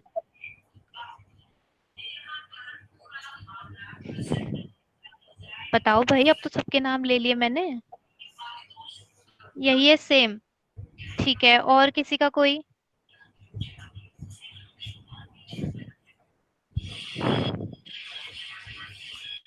सबका मतलब सबका सेम है या सबका कोई आंसर ही नहीं है? मतलब सब अभी कंफ्यूज ही हो गए कि क्या ही हो गया। अंकित सर, अनम्यूट करना।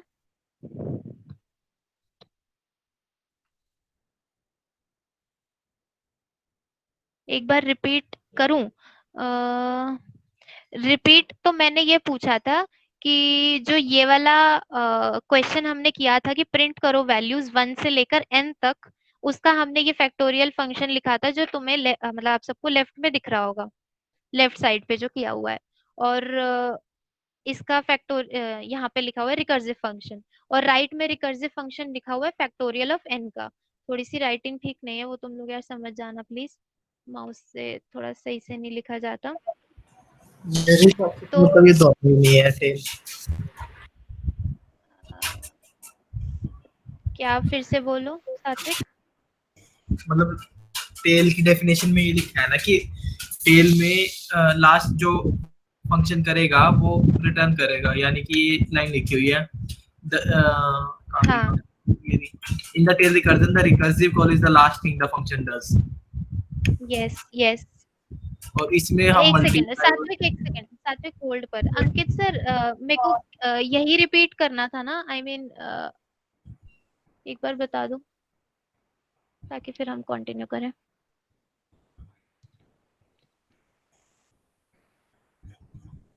अंकित सर हैं मीटिंग में या चले गए? ठीक है, तो सात्विक अब अनम्यूट करो और बोलो जो बोल रहे थे। वगैरह इसकी डेफिनेशन में लिखा है कि रिकर्सिव कॉल ही वो लास्ट थिंग होगी जो टेल रिकर्जन में हम कॉल करेंगे। हाँ, तो लाइक जो इसमें एग्जांपल दिया है उसमें तो हम सीधा बस उसे फैक्ट n-1 को कॉल कर रहे हैं, तो आखिरी चीज हम वही मतलब कर रहे हैं। पीडीएफ में तो मैं नहीं देख रही, पीडीएफ में नहीं देख रही, मैंने इन दोनों में से पूछा था जो मैंने यहाँ पर लिखा है अभी, ये AGIO। वाला तो टेल है ही नहीं क्योंकि इसमें तो लास्ट में हम प्रिंट भी कर रहे हैं। एग्जैक्टली नहीं, प्रिंट कौन से वाला, ये वाला तो मना कर ही रहे हो तुम लोग, हाँ ये तो 1 to मना n है। वाला। राइट वाले में हम एक फंक्शन मतलब राइट वाले में हम एक ऑपरेशन भी कर रहे हैं, इसको रिजल्ट आ रहा है हमारे पास एग्जैक्टली फंक्शन से और मल्टीप्लाई कर रहे हैं इसको। एग्जैक्टली यही मेरे को बताना था सबको कि जब हम ये वाली जो हमने लिखा है ना राइट में जो फंक्शन जो लिखा हुआ है फैक्टोरियल ऑफ n का, तो उसके अंदर क्या हो रहा है कि तुम लोग factorial of n-1 last line में कैलकुलेट तो कर रहे हो, रिकर्सिव कॉल तो लास्ट लाइन में हो रही है, पर लास्ट लाइन में आफ्टर दिस रिकर्सिव कॉल एक मल्टीप्लिकेशन ऑपरेशन भी परफॉर्म हो रहा है। तो पॉइंट इज नॉट कि लास्ट लाइन में होना चाहिए, पॉइंट इज दिस कि जो लास्ट ऑपरेशन जो परफॉर्म हो रहा है या लास्ट चीज, ये मैंने बीच में भी रिपीट करी थी कि लास्ट चीज जो परफॉर्म हो रही है उस फंक्शन के अंदर वो रिकर्सिव कॉल हो, दैट मोमेंट मतलब उस रिकर्सिव फंक्शन को टेल रिकर्सिव फंक्शन बोलेंगे।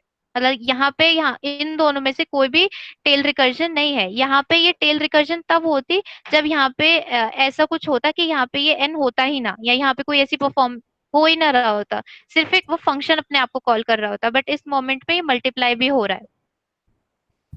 यानी कि टेल रिकर्जन बेस कंडीशन पे टर्मिनेट होना चाहिए। वो तो सारे रिकर्जन बेस कंडीशन पे टर्मिनेट होना चाहिए। नहीं, रिकर्जन ही टर्मिनेट हो जाना, जैसे कि ये हाँ हाँ फैक्टोरियल अच्छा वाला। ठीक है। हाँ हाँ हाँ राइट राइट, मतलब कि वो चीज वहां पर कुछ रिटर्न ना कर रही हो, अदरवाइज वो फिर से कॉल हो हाँ जाएगा, हाँ। Right yes. हम्म मतलब अब अभी यहाँ पर किसी को डाउट है, एक बार फिर से रिपीट कर दूंगी मैं। नहीं ठीक है। इतना फीका ठीक है। नहीं नहीं ठीक है आगे बढ़, मतलब हो जाएगा आगे थोड़ा थोड़ा क्लियर। और नहीं देखो, सिंपल सी बात है कि टेल रिकर्जन का हमने 2 रिकर्जन पढ़े अभी तक, ठीक है। एक जो हमने टेल रिकर्जन पढ़ा, और उससे पहले हमने पढ़ा था लीनियर रिकर्जन। तो लीनियर रिकर्जन में मैंने बोला था कि वो जो भी फंक्शन है वो हर रिकर्सिव कॉल में अपने आप को एक बार कॉल कर रहा हो, मतलब उसके जो भी फंक्शन है, रिकर्सिव फंक्शन है, उसके अंदर जो कॉल हो रहा हो वो फंक्शन वो एक बार कॉल हो रहा हो, ठीक है। और इन दोनों में आई थिंक अब ये बता दो कि दोनों लीनियर है या नहीं है।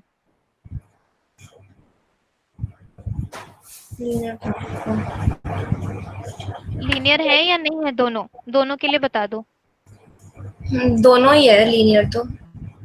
दोनों लीनियर है। यहाँ पे अगर कोई किसी को दिक्कत है तो बताओ कि ये दोनों लीनियर है। दोनों लीनियर इस हिसाब से है कि दोनों चैट बॉक्स में लीनियर है दोनों, यस।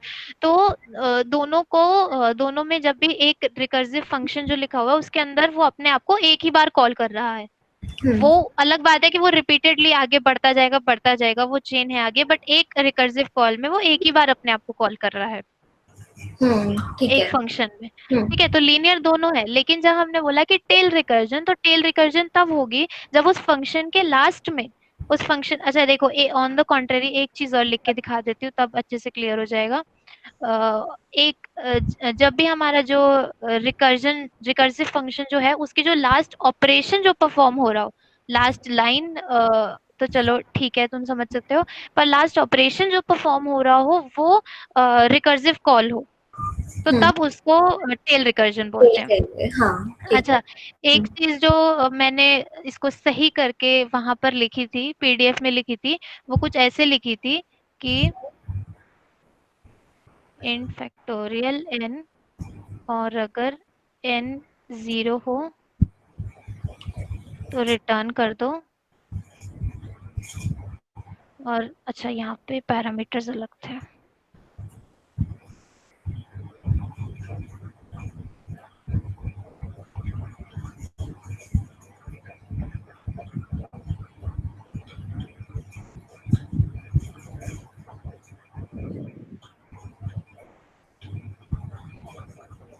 सात्विक का कुछ मैसेज आया है, तुम सबको आ रही है मेरी आवाज? हाँ मैंने रीड कर लिया, ठीक है। ओके।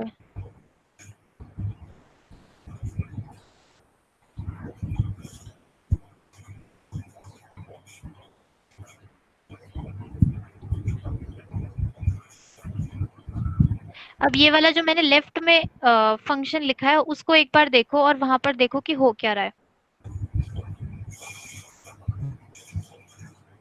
अच्छा, ए की वैल्यू मैंने इनिशियलाइज जो करी थी वो 1 से करी थी, मतलब जब मैंने फाइन इसको मेन में कॉल किया था तो मैंने f को ऐसे मान लो 4 फैक्टोरियल निकालना था मुझे और मैंने a की वैल्यू 1 पास करी थी। ये मेन में लिखा था मैंने, ये मेन में है। अब इसके अंदर क्या हो रहा है? नुपुर, हाँ इसके अंदर सबसे पहले अब मान लो ये 4 है, ठीक है? हाँ तो 4 यहाँ पे 4 तो है नहीं, तो ये अपने आप को कैसे कॉल करेगा? f ऑफ n 3 माइनस 1 मतलब 3 3 हो और जाएगा n into a, n into a and मतलब 4, 4 हाँ ठीक है? उसके बाद ये फिर जब अपने आप को कॉल करेगा तो क्या आएगा? f ऑफ, 2 अब ये n की वैल्यू 3 हो गई है, a की वैल्यू 4 हो गई है, तो ये अब हाँ अपने आप को कॉल कैसे करेगा? f ऑफ 2 2 और आगे और 3 था ना 6 वो सॉरी 3 फिर से सोचो एक बार, सोच। n माइनस 1 है ना n की वैल्यू क्या है? n की वैल्यू तो 4 थी ना हमारे अ, ऊपर एक से सेकंड नुपुर, कोमल क्या हुआ? एरिया यू पे ड्रॉ कर रही है क्या? हाँ हाँ, काफी देर से कर रही हूँ। वही वाला मेरे में पहले वाला इशू हो रहा है, फर्स्ट वाला ही जो स्टैक वाला था ना उसके आगे चल ही नहीं रहा, पता नहीं क्या हो रहा है। यार मैंने काफी देर से एक और लिंक भेजा था सबको। वो एक बार लीव हो गया था बीच में, पता नहीं क्या हुआ। ओहो, अरे काफी तो कितना रह गया होगा? नहीं समझ तो वैसे सारा आ गया, पर मतलब दिखाई नहीं दे रहा कुछ। कैसे समझ आया होगा? चलो ठीक है, एक बार वीडियो देखना, ना आए तो पूछना मेरे से, या अभी भी समझ आ मतलब गया, देख लो। समझ आ गया सारा वैसे। चलो ठीक है। हाँ नुपुर, हम्म या जब भी ऐसे होता है ना, तुम्हें अगर कहीं पे भी डाउट हो तो एक बार पूछ लिया करो, नहीं तो ऐसे तो फिर समझ ही नहीं आएगा किसी को यार, मतलब ऐसे। तो हाँ यहाँ पर 2 के साथ क्या a की वैल्यू क्या पास होगी? तो n तो हमारा 3 हो गया था ना, तो 3 इंटू 1 हो जाएगा ना। अब a की वैल्यू भी तो 4 हो गई थी, अच्छा हाँ ठीक है हाँ तो 12 पास हो जाएगा 12 हो यहाँ पे। जाएगा हाँ फिर उसके बाद ये फंक्शन जब कॉल होगा फिर क्या आएगा? 1 हो जाएगा 1 और और हमारा 12 हो जाएगा 12 नहीं इंटू 2 24, 24 हाँ 24 हो जाएगा, और जब ये 0 हो जाएगा तो रिटर्न हो जाएगा, तो रिटर्न होके जो n की वैल्यू आ जाएगी वो क्या आ जाएगी? 24। तो 4 फैक्टोरियल का जो आंसर आ जाएगा वो आ जाएगा 24। ठीक है रिटर्न n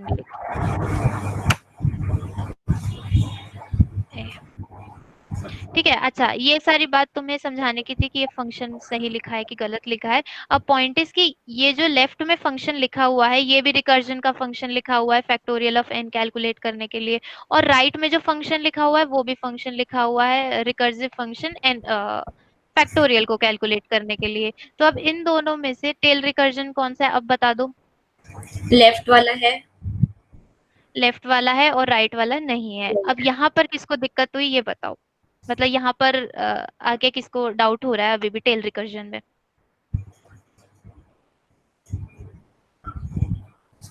बताओ भाई, चैट बॉक्स में लिख दो, कुछ तो बता दो कि अब सबको क्लियर हो गया है कि टेल रिकर्जन। सात्विक, प्रज्वल, अर्पित, खुशी, निपुण, हाँ हो गया है। ठीक है। वैसे हम जो इस राइट वाला हमने फंक्शन लिखा है इसको थोड़ी और सही से समझे तो ऐसा भी लिख सकते हैं ना कि जैसे जो रिटर्न स्टेटमेंट है उससे पहले मैंने लिखा कि सपोज एक int s equals to f of n-1 फिर रिटर्न n इनटू s लिखा तो और ज्यादा क्लियर होगा कि जो मेरी बेसिकली जो कॉल वाली थी वो एक लाइन हाँ ऊपर हो गई रिटर्न हाँ, से। पर मेरे को तो तुम लोग को ऐसे कंफ्यूज करके पूछना था ना कि देखो लास्ट लाइन है, तो तुम लास्ट लाइन का हाँ मतलब ये तो नहीं समझ रहे कि लाइन में ऐसा नहीं हो रहा मतलब है, तो बेसिकली मतलब तो दोनों का सेम ही है ना, अगर हम उसको उस फॉर्म में हाँ, कन्वर्ट करके देख ले तो पता लग गया मतलब कि ये टेल नहीं ऑब्वियसली था। सेम है। हाँ हाँ, बट टेल टेल जो मतलब मेरा मेन चीज था वो फैक्टोरियल समझाना नहीं था, वो टेल समझाना था, टेल रिकर्जन का नहीं मतलब। मैं भी वही कह तो रहा हूँ आई कि इस टाइप की प्रॉब्लम को अगर ऐसे कन्वर्ट करके देख लें तो पता लग जाएगा आसानी से कि टेल था कि नहीं हाँ था। जी, हाँ, तो अब सबको क्लियर है यहाँ तक? टेल रिकर्जन, लीनियर रिकर्जन, दो ही टाइप्स के रिकर्जन करे हमने अभी तक। हाँ ठीक है ठीक है, अब आगे बढ़ते हैं पीडीएफ में। अच्छा, एक चीज टेल रिकर्जन में बहुत अच्छी है या बुरी है, जो भी तुम समझो।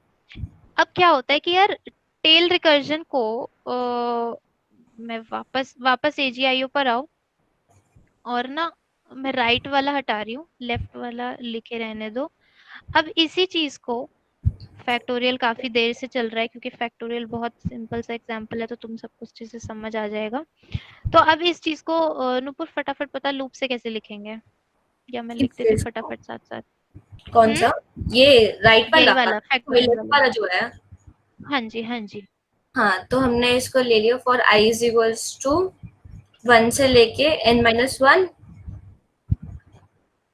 एन तक। n तक। हाँ, हम्म। i प्लस प्लस, और इसके बाद हमने ले लिया और एस को शुरू में मैंने 1 से 1 इनिशियलाइज कर लिया था, इसे तुम हाँ अज्यूम कर लो। हाँ ठीक है, और लास्ट में मैंने इस फंक्शन में एस को रिटर्न कर दिया। रिटर्न करवा दिया। हाँ, अब एक बात बताओ, दोनों को कंपेयर करो। अगर मैं बोलूं कि इन दोनों को कंपेयर करो, और मुझे ये बताओ कि बेटर कौन सा है, और बेटर किस चीज में बेटर है। तो बेटर हमारे पास सबसे जो दो चीजें मेन आती है, वो आती है, एक तो टाइम कॉम्प्लेक्सिटी, एक स्पेस कॉम्प्लेक्सिटी। मतलब मैंने ये फंक्शन लूप से लिखा, और मैंने ये फंक्शन रिकर्जन से लिखा, टेल रिकर्जन से लिखा। तो इन दोनों की मैंने बोला कि टाइम कॉम्प्लेक्सिटी और स्पेस कॉम्प्लेक्सिटी चेक करते हैं। ठीक है, तो अब एक बात बताओ कि दोनों की जो टाइम कॉम्प्लेक्सिटी है वो कितनी है।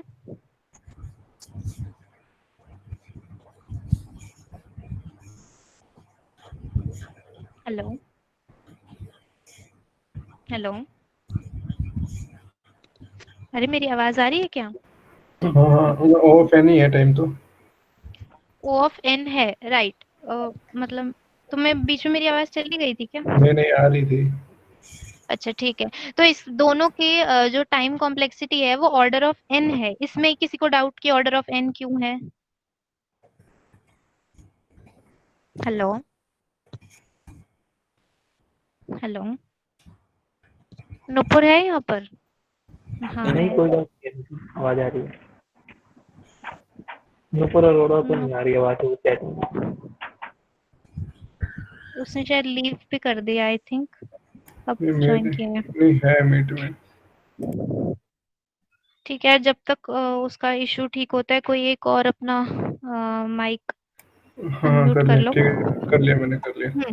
तो अब इन दोनों की जो टाइम कॉम्प्लेक्सिटी आ रही है वो ऑर्डर ऑफ एन आ रही है ना? हम्म, इसमें तो आई थिंक अब किसी को डाउट नहीं होगा। अब हमने देखा कि यार स्पेस कॉम्प्लेक्सिटी पे कंपेयर करते हैं, तो होगा क्या कि जो लेफ्ट में हमारे पास जब रिकर्जन वाला है, तो अभी हम लोगों ने एक चीज डिस्कस करी थी कि रिकर्जन के टाइम पे इंटरनली एक स्टैक बनता है, और जब यहाँ पर स्टैक बनेगा तो अगर मैं बोलूं कि 5 टाइम्स, जब हम अगर 5 वैल्यू अगर मैं ले लूं एन की, तो जो स्टैक बनेगा उसका साइज कितना होगा? है नहीं होगा। एन होगा। मतलब जो कॉम्प्लेक्सिटी आ जाएगी, मैं सिर्फ इतना स्पेस समझाना चाह रही कॉम्प्लेक्सिटी हूँ ऑर्डर ऑफ एन होगी बेसिकली यहाँ पे। कि जो स्पेस कॉम्प्लेक्सिटी है वो ऑर्डर ऑफ एन हो जाएगी। और जब यहाँ पर यहाँ क्योंकि पे तो मेरे वन पास ही सिर्फ रहेगा, एक एक वेरिएबल ही है, ऑफ तो वन होगी। जो मेरी टाइम कॉम्प्लेक्सिटी है वो ऑर्डर ऑफ 1 है। टाइम तो नहीं, स्पेस। हाँ एग्जैक्टली, सॉरी, जो स्पेस कॉम्प्लेक्सिटी और टाइम कॉम्प्लेक्सिटी दोनों में सेम आ रही है, ऑर्डर ऑफ दोनों में एन, सेम। क्योंकि एन टाइम्स ही कॉल हो रही है बार बार वैल्यूज।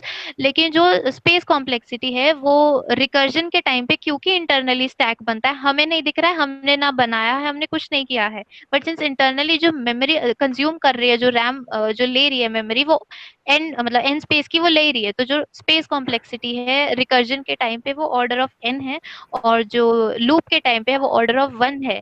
तो काफी टाइम ऐसे होता है कि जो मतलब कुछ कंपाइलर्स होते हैं वो अपने आप टेल रिकर्जन को, और ये स्पेसिफिकली टेल रिकर्जन में होता है, आगे देखेंगे और अगर किसी में होगा तो, but I read about this. तो जो हेलो, स्पेस कॉम्प्लेक्सिटी। हाँ नुपुर, आज आ रही है अब आ आवाज? रही है? हाँ, अब आ रही है। हाँ हाँ। ठीक है, तो अभी हमने यही बताया कि मतलब अभी हम ये डिस्कस कर रहे थे कि जब हमारा जो रिकर्जन के टाइम पे इंटरनली स्टैक बनता है, ऐसा हमने पढ़ा था। है ना, और उसका जो साइज है वो ऑलमोस्ट शायद n ही बनेगा। ठीक है। ठीक है, तो जब जो स्पेस कॉम्प्लेक्सिटी होगी रिकर्जन के टाइम पर, जब हमने फंक्शन कॉल किया था उस रिकर्सिव फंक्शन की, तो वो ऑर्डर ऑफ n होगी स्पेस हाँ ठीक। कॉम्प्लेक्सिटी, है ना। लेकिन जब हम लूप से रन कर रहे थे, जब हमने लूप से जो फंक्शन लिखा था उस टाइम पे, क्योंकि हमारा सिर्फ एक ही वेरिएबल था, तो हमारी जो स्पेस कॉम्प्लेक्सिटी थी वो ऑर्डर ऑफ 1 थी, 1 हो गई। हाँ ठीक है ना। तो हाँ इसलिए मतलब काफी जगह ऐसा होता है कि लूप काफी ज्यादा बेटर होता है, अगर हम इंटरनल मेमोरी के हिसाब से देखें तो, as comparison to this recursion. ठीक है। ठीक है, तो काफी हाँ जगह मतलब अगर तुम लोग को ये दिखे तो देख लेना, अगर कहीं एमसीक्यू वगैरह में पूछ लिया जाए तो। ठीक है, ठीक है। तो यहाँ तक अभी हमने काफी डीपली टेल रिकर्जन के बारे में, थोड़ा सा स्टैक के बारे में हमने डिस्कस किया। इसके बाद वही टेल का ऑपोजिट इज हेड, मतलब tail is back, head is front.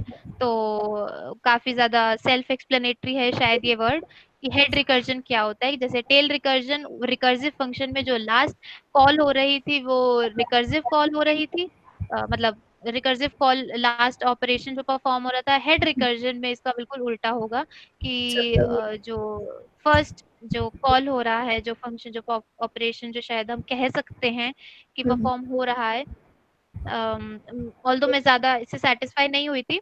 Tell में काफी ज्यादा अच्छी एक्सप्लेनेशन थी बट हेड में नहीं थी।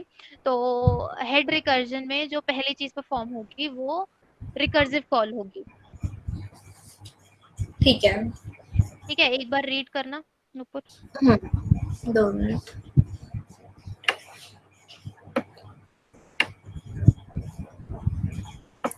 Head recursion. If a recursive function calls itself and the recursive call is the first statement in the function, then it is known as head recursion. There's no statement, no operation before the call. The function doesn't have to process or perform any operation at the time of calling, and all operations are done at returning time. तो I think ये self explanatory हो गया है, इसमें मुझे ज्यादा explain करने की जरूरत नहीं है। बट स्टिल मैं एक बार बोलूंगी कि यार तुम लोग एक बार इसको देखना, पढ़ना और फिर डिस्कस करना। ठीक है।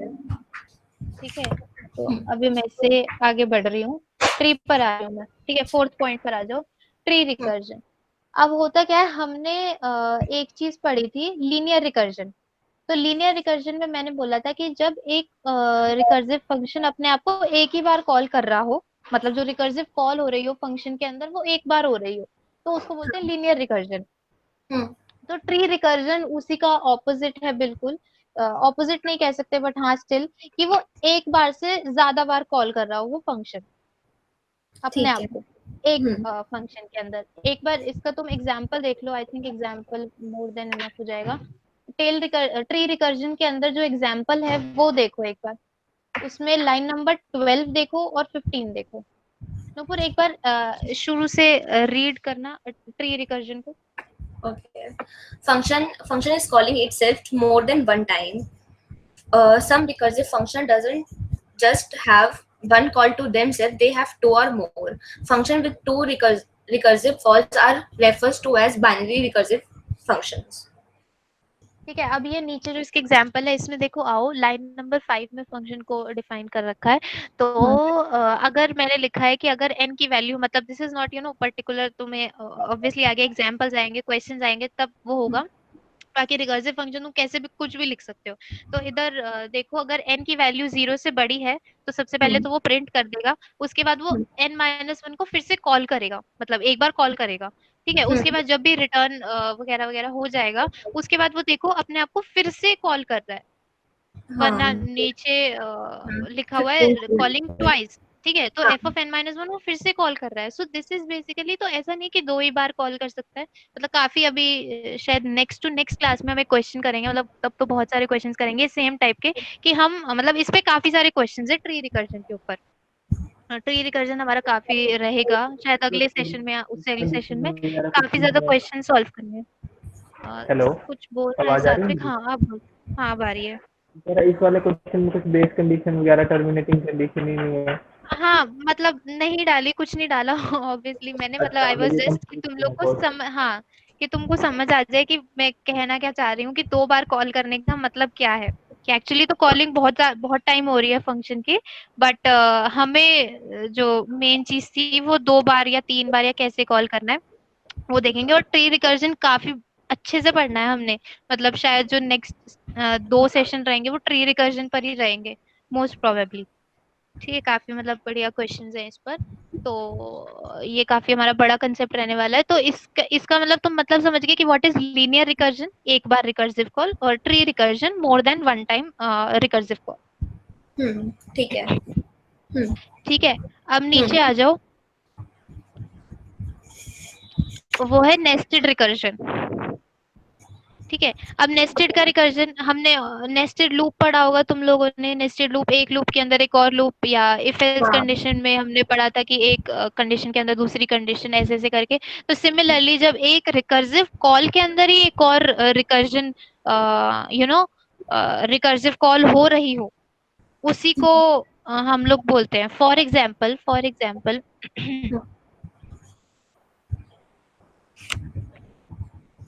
वहां आ जाओ, एजीआईओ पर आओ, या एजीआईओ पर बताओ, यहीं पे फोटो ही काफी क्लियर है। यहाँ पे अच्छा एक तुम में से काफियों ने सुना होगा, एग्जाम्पल है ये, मतलब काफी कॉमन एग्जाम्पल है।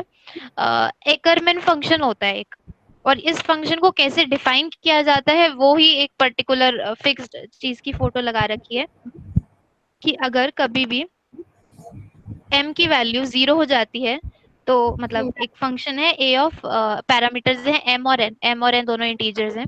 तो अगर कभी भी m की वैल्यू 0 है, तो फंक्शन जो रिटर्न करेगा, मतलब फंक्शन की वैल्यू जो आएगी वो आएगी n+1। ठीक है, अगर कभी m की वैल्यू ग्रेटर देन 0 और n की वैल्यू 0 हो जाती है, तो फंक्शन की जो वैल्यू क्या हो जाएगी, a ऑफ, मतलब यहीं पे तुम्हें दिख रहा होगा कि रिकर्जन आ रहा है, रिकर्जन मतलब आ रही है कि वो फंक्शन की खुद की वैल्यू एक रिड्यूस्ड पैरामीटर्स के साथ, मतलब रिड्यूस्ड इनपुट के साथ कुछ ना कुछ वो अपने आप को कॉल करेगा, a ऑफ m-1, 1 करके। ठीक है। ठीक है, और जो अगर m और n दोनों की वैल्यू ग्रेटर देन 0 है, तो वो फंक्शन, अच्छा ये थर्ड वाला जो है वो अच्छे से देखना, थर्ड वाली कंडीशन यहीं पे नेस्टेड रिकर्जन लग रही है, कि वहां पे जो कॉल हो रहा है वो हो रहा है a ऑफ m-1, और जो नेक्स्ट पैरामीटर है वो है अगेन वही, it is calling itself again a of m-n-1।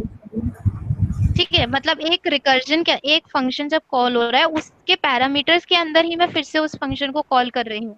This is known as nested recursion, कि फंक्शन कॉल करते टाइम ही मैं जो पैरामीटर्स में फिर से फंक्शन को कॉल कर दूं। ठीक है। ठीक है, एक बार इसको रीड करना, शुरू से नुको रीड करियो। In nested recursion, one of the arguments to the recursive function is the recursive function itself. These functions ठीक है, tend to ये grow. वाली रुको, ये वाली लाइन ही मतलब अपने आप में बहुत ज्यादा एक्सप्लेनेटरी है, कि नेस्टेड रिकर्जन के अंदर जब एक आर्ग्यूमेंट होगी, जो हम मतलब पैरामीटर पास करेंगे जो भी, तो वो खुद ही एक रिकर्सिव कॉल, मतलब एक रिकर्सिव फंक्शन एक और होगा, वो कुछ अलग पैरामीटर्स के साथ या कुछ अलग आर्ग्यूमेंट्स के साथ। ठीक है, आगे पढ़। These functions tend to grow extremely fast. A good example is the classic mathematical function Ackermann function. It grows very quickly even for small values of x and y. Ackermann x comma y is extremely large and it cannot be computed with only one definite iteration. A completely defined for loop, for example, it requires indefinite iteration. Recursive, for recursion example. For Recursion, for example, तो इसका मतलब यही है कि इसको जब loop से करने लगोगे तो काफी या तो दिक्कत हो जाएगी, या फिर वो इम्पॉसिबल है करने के लिए।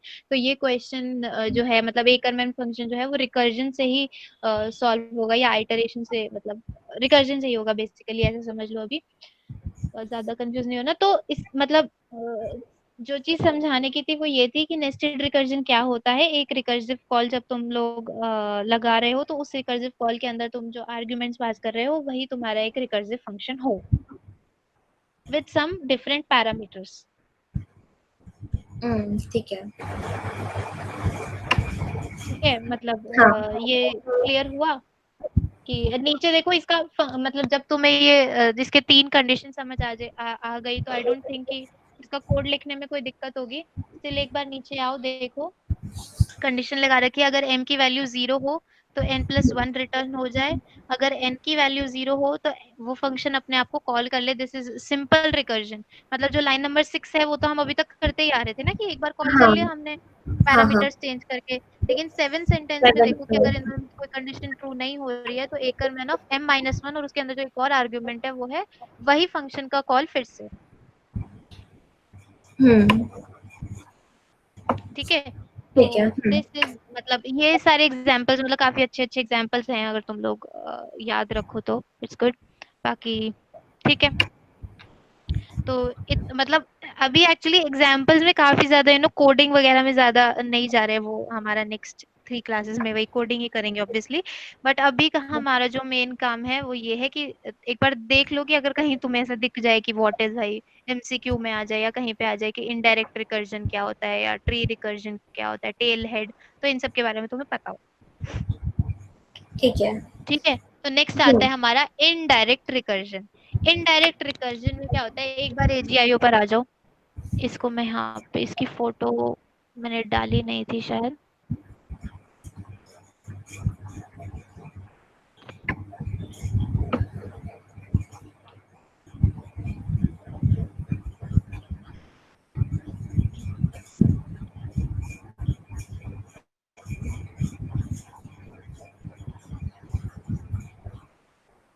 अब यहाँ पे क्या मतलब नुपुर क्या क्या लग रहा है इससे कि क्या बना हुआ है ये इधर? इसमें मतलब फंक्शन जो ए और बी है वो जी ऑफ ए और बी में जा रहे हैं, फिर एच ऑफ एम ऑफ ए में जा रहे हैं। हाँ, तो बेसिकली क्या होता है कि जैसे हम लोग क्या कर रहे थे अभी तक कि एक फंक्शन अपने आप को ही कॉल कर रहा था। ठीक है, हाँ अब हमने बोला कि यार अब क्या हो, एक ऐसा हमने कुछ फंक्शन हमने कुछ ऐसा बना दिया कि जैसे ये वाला फंक्शन है, एफ फंक्शन है, वो हम्म जी को कॉल कर रहा हो, जो जी है वो एच को कॉल कर रहा हो, एच वापस से एफ को कर रहा हो, फिर एफ जी को कर रहा हो, फिर जी एच को कर रहा हो, एच एफ को कर रहा हो, और ऐसे करते करते ये तीनों आपस में एक सर्कुलर फैशन में एक दूसरे को कॉल करते रहे। तीनों चारों या दो भी हो सकते थे, मतलब minimum is obviously 2 and maximum is unlimited. तो जब तक एक कुछ बेस कंडीशन ट्रू नहीं हो जाती तब तक ये आपस में सर्कुलर फैशन में एक दूसरे को कॉल करते रहे। So this is known as indirect recursion. ठीक है। ठीक है, मतलब आई डोंट थिंक इसमें भी मतलब कुछ ज्यादा डिफिकल्ट है। बट मतलब एक एक चीज डिफाइन कर रखी है कि उसको ये बोलते हैं तो तुम लोग ऐसा मान लो कि उसको ये बोलते हैं। आई मीन इसमें तो कोई वैसी बात नहीं है। हम्म अ, इसका एक एग्जाम्पल भी दे रखा है, ऑल्दो ये एग्जाम्पल इतना बढ़िया एग्जाम्पल नहीं है। इसका बढ़िया एग्जाम्पल वही है जो मैंने अभी तुम्हें एजीआईओ पर बताया है। ठीक ठीक है। है, और ये बढ़िया क्यों नहीं है वो भी अभी बताती हूँ 2 मिनट में। उसके नीचे आ जाओ, अब आते हैं म्यूचुअल रिकर्जन। हम्म ठीक है, अब म्यूचुअल रिकर्जन क्या होता है? म्यूचुअल रिकर्जन इज, एक बार एजीआईओ पर और आ जाओ।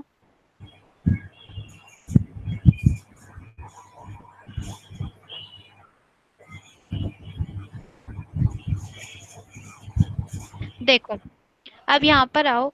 अब यहाँ पर लिखा हुआ है कि ए फंक्शन जो है वो बी को कॉल कर रहा है और हम्म बी जो है वो वापस ए को कॉल कर रहा है ना। हम्म इसको तुम एक छोटा पार्ट कह सकते हो इनडायरेक्ट रिकर्जन का, क्योंकि हाँ इनडायरेक्ट रिकर्जन में भी हम यही कर रहे थे ना कि कॉल हाँ करे जा रहे थे हम सर्कुलर फैशन में, इसमें भी हम यही कर रहे हैं। तो यू कैन से कि mutual recursion is a type of indirect recursion, but indirect recursion is not a type of obviously mutual recursion. मतलब इनडायरेक्ट रिकर्जन एक बड़ा पार्ट हो गया, उसका एक सब पार्ट लेके रख सकते हो म्यूचुअल रिकर्जन को।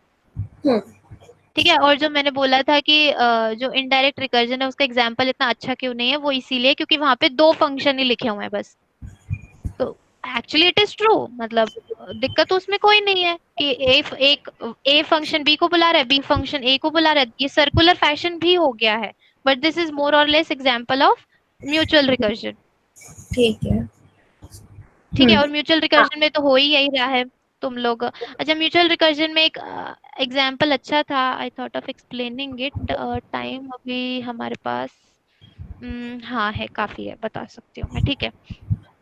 अच्छा, एक फंक्शन है, एक तो यार तुम लोग मतलब आई डोंट नो, ऑब्वियसली काफी सारे तरीके हो सकते हैं एक चीज को बताने के, बट अगर मैं बोलूँ कि तुम्हें एक फंक्शन लिखना है कि तुम्हारे पास एक नंबर होगा, अब तुम बताओ कि वो नंबर इवन होगा कि ऑड होगा, तो क्या लिखोगे?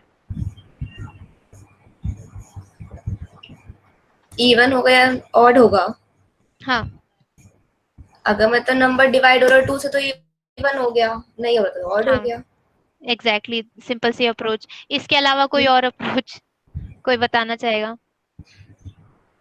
अगर जैसे हम 1+0 से स्टार्ट करते, 0+2 कर दे तो इवन हो जाए। प्लस अच्छा टू प्लस ठीक है, टू इसके करते अलावा रहे। कुछ होता है। कुछ रिकर्जन से रिलेट करो और बताओ। हाँ, सात्विक बताओ। नहीं, वो रिकर्जन का नहीं है, वो तो बिट शिफ्टिंग से होता है, मतलब ओड इवन वाला। बताओ, कुछ तो बताओ, उसमें एक्सप्लेन होता था ना करो कि जो मतलब बोलना चाह बिट रहे हो। का राइट शिफ्ट करते हैं तो वो हमेशा 2 का मल्टीपल ऐसे होते हैं, और लेफ्ट शिफ्ट करते हैं कुछ ऐसा, ऐसा एक मेथड है मतलब बिट शिफ्टिंग के तरीके से भी, अगर मॉडुलस से ना करना हो तो। ठीक है, और कोई कुछ बताना चाहेगा? मतलब ये अप्रोच सिर्फ मुझे मिली इसीलिए मैं तुम लोग को बता रही हूँ, इसका यहाँ पे काफी ज्यादा ऐसे कुछ यूज वगैरह नहीं है। जो मुझे मिला वो मुझे तुम लोग को पढ़ाना है, इट्स लाइक दैट। तो कोई और किसी के पास कोई अप्रोच है तो बताओ फटाफट।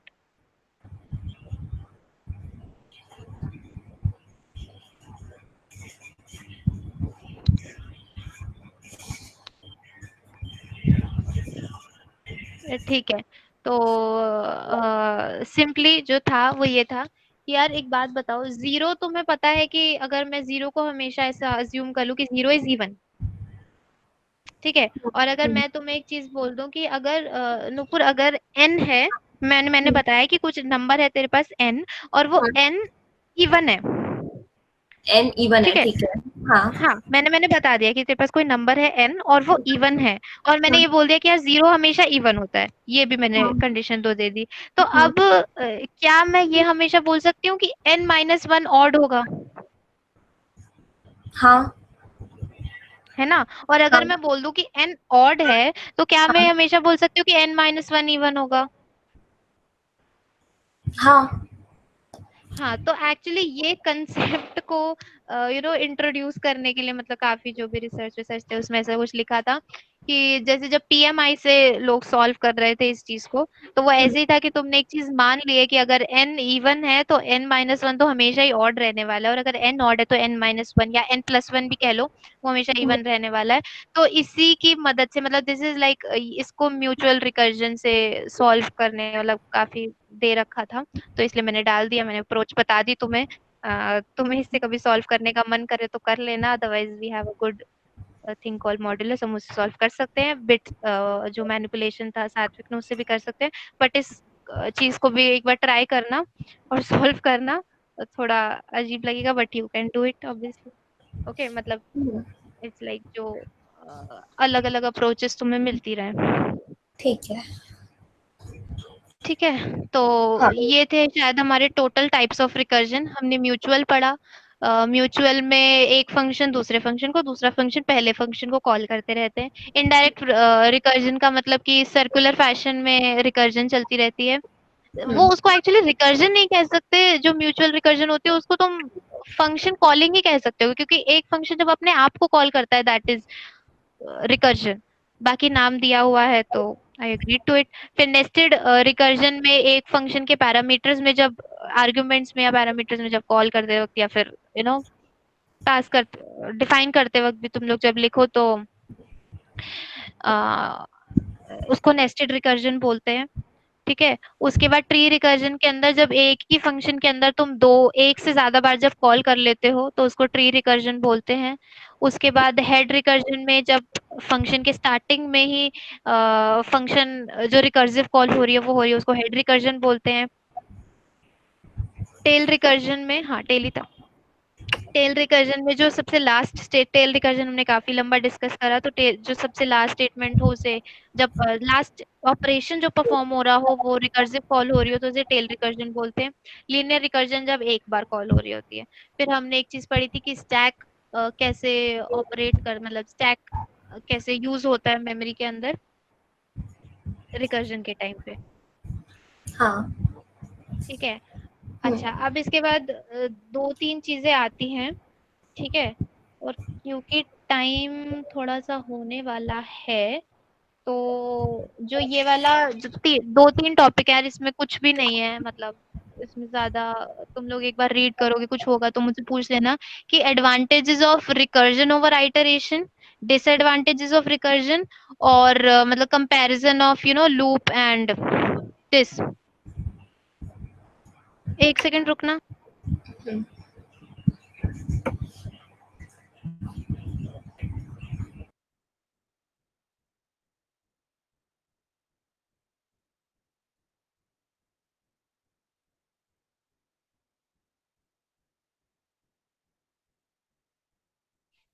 की डिफरेंसेस बिटवीन, मतलब ये 3 टॉपिक्स जो थे, ये तुम लोग खुद देखना एक बार, की differences between iteration recursion, disadvantages of recursion और एडवांटेजेस ऑफ रिकर्जन।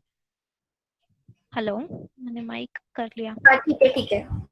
ठीक है, ये एक बार तुम लोग खुद देखना, मतलब इसमें कुछ नहीं है, मतलब काफी तो इंटरनल मेमोरी एलोकेशन के बारे में भी 2 चीजें लिखी थी मैंने, और थोड़ा टाइम कॉम्प्लेक्सिटी, स्पेस कॉम्प्लेक्सिटी के बारे में भी लिखा था, तुम लोग कर सकते हो, मतलब ज्यादा कुछ नहीं है इसमें। हम्म। इसके बाद जो चीज करनी थी, जो काफी अच्छे से करनी थी, वो थी टाइम कॉम्प्लेक्सिटी निकालना रिकर्सिव और आइटरेटिव कोड की।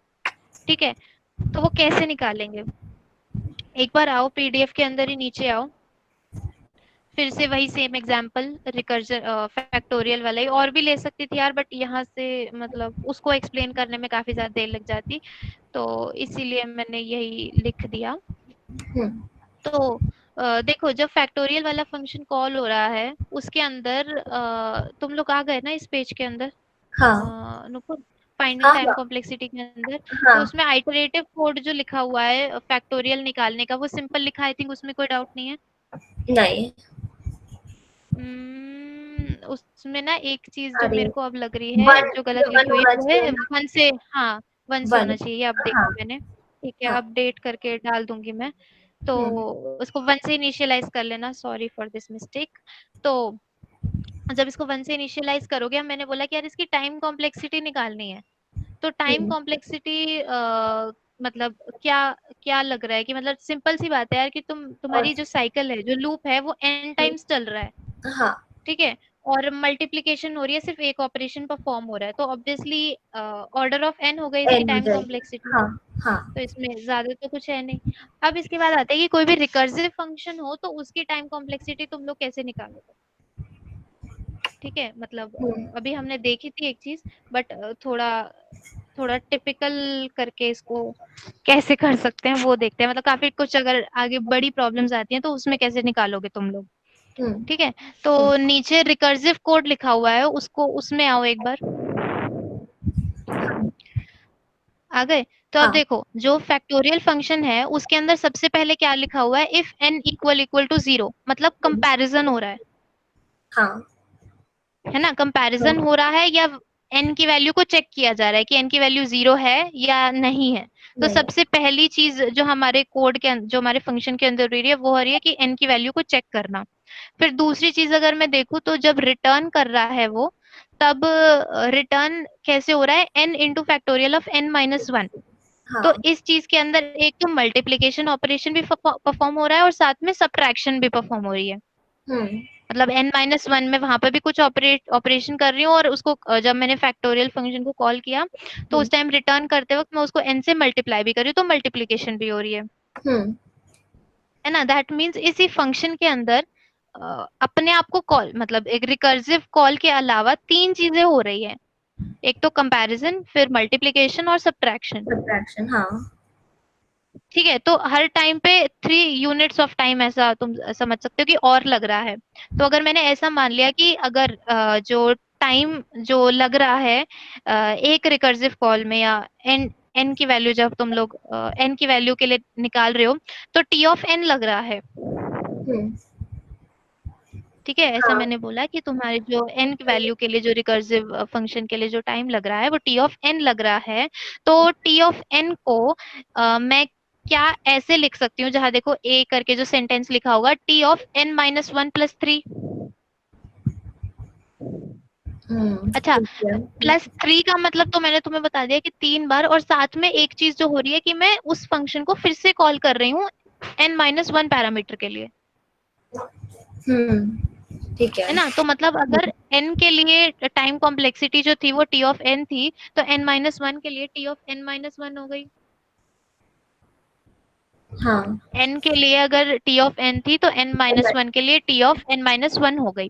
तो हाँ। जब इस फंक्शन के लिए अगर मैं देखूँ, इसको जनरलाइज करने की कोशिश करूँ, तो t of n is equals to t of n-1 plus 3। 3 is just ऐसे समझ लो यूनिट ऑफ टाइम, कि वहाँ पे 3 ऑपरेशन और लग रहे हैं, तो वो कुछ ना कुछ अपना टाइम ले रहे होंगे। मतलब ठीक ऐसा तो नहीं कि वो कुछ भी टाइम नहीं ले रहे होंगे, वो टाइम ले रहे होंगे कुछ ना कुछ, इसलिए मैंने उसे कंसिडर कर लिया। हाँ, ठीक है। ठीक है, तो ऐसे ही मैं अगर इसको सेकंड कॉल के लिए लिखूं, तो क्या मैं ऐसे लिख सकती हूँ t of n-1 equals to t of n-2 plus 3। हाँ। ठीक है, अब इसी चीज को मैंने उठा के फर्स्ट इक्वेशन में जब पुट कर दिया, तो क्या आ गया, t of n is equals to, तुम इसको खोलना तो ऐसे आ जाएगा, t of n is equals to t of n-2 plus 6। ठीक है। ठीक है, मतलब फर्स्ट रिकर्सिव कॉल के लिए जो हमारे पास जो टाइम कॉम्प्लेक्सिटी थी वो ऐसे थी, t of n is equals to t of n-1 plus 3। हाँ। और जो सेकंड के लिए थी वो ऐसे थी कि t of n is equals to t of n-2 plus 6। हाँ। ठीक है, तो क्या मैं इसे जनरलाइज तरीके से ऐसे लिख सकती हूँ कि t of n is equals to t of n minus k plus 3 के ठीक है। kth कॉल के लिए, kth कॉल के लिए मैं इसको ऐसे लिख सकती हूँ ना, कि जो भी मेरी kth टाइम पे जो कॉल हो रही होगी, उस टाइम पे मेरी जनरलाइज ये टाइम कॉम्प्लेक्सिटी आ रही होगी। ठीक है, हाँ। अब पॉइंट इज ये कहाँ पर खत्म होगा, वही हमेशा की तरह बात आ गई कि हमें रिकर्जन में ये तो देखना है ना कहाँ पर एक चीज एंड हो रही है। तो एंड होने के लिए मुझे एक बार देखना पड़ेगा कि यार एंड जो मेरी बेस कंडीशन है वो t ऑफ 0 पर है। ठीक है, ऐसे करते करते हम जब t ऑफ 0 पर कब पहुंचेंगे, जब k की वैल्यू n के बराबर हो जाएगी। हाँ। हम करते करते करते कितनी बार उसको कॉल करेंगे, तो यहाँ पर जब मैंने देखा कि एट द एंड मैं अगर nth कॉल की बात करूं, तो मेरे पास जो टाइम कॉम्प्लेक्सिटी आ जाएगी वो ऐसे आ जाएगी, t of n is equals to t of 0 plus 3n। हाँ। इतना मतलब क्लियर है कि t ऑफ हाँ। 0 प्लस 3n कैसे आया। अब हाँ। एक बात बताओ, ऊपर कोड में आओ, और कोड में आकर अगर मैं बोलूं कि n की वैल्यू 0 हो, तो n की वैल्यू 0 के लिए तो जो टाइम कॉम्प्लेक्सिटी लग रही है वो सिर्फ 1 यूनिट ही लग रही है, क्योंकि वो सिर्फ रिटर्न कर रहा है, कुछ और तो वो कर ही नहीं रहा। तो t ऑफ 0 को मैं 1 लिख सकती हूँ, क्योंकि मतलब बेस कंडीशन में कुछ नहीं हो रहा है। तो 1 प्लस 3n, और 1 plus 3n is obviously time complexity order of n only. ठीक है। ठीक है, तो ये तुम वैसे भी जब तुमने देखा था ऊपर इसी कोड को, तो तुमने डायरेक्टली बता दिया था कि ऑर्डर ऑफ n है इसकी टाइम कॉम्प्लेक्सिटी।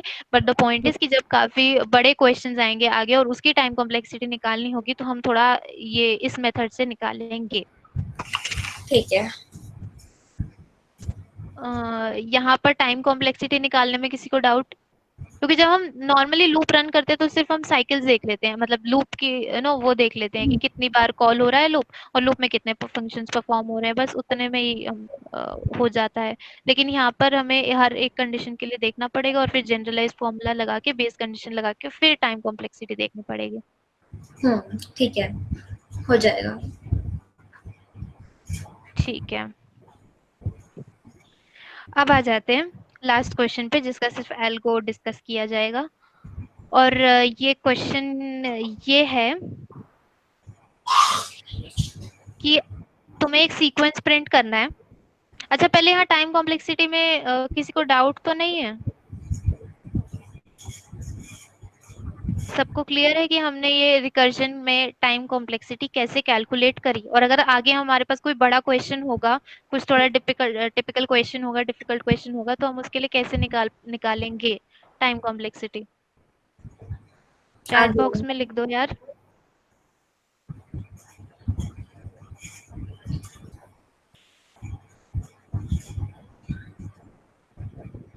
बता दो जल्दी से, फिर खत्म करना है।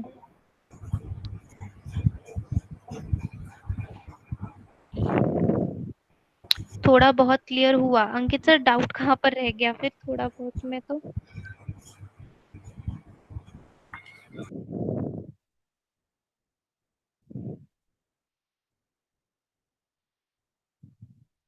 ठीक है अंकित सर, आप एक बार और देखना एक्सेप्शनल केसेस पर। हाँ वही वो आगे करेंगे डिस्कस कि जो क्वेश्चंस हम लोग करेंगे उसके लिए टाइम कॉम्प्लेक्सिटी ऐसे निकालेंगे।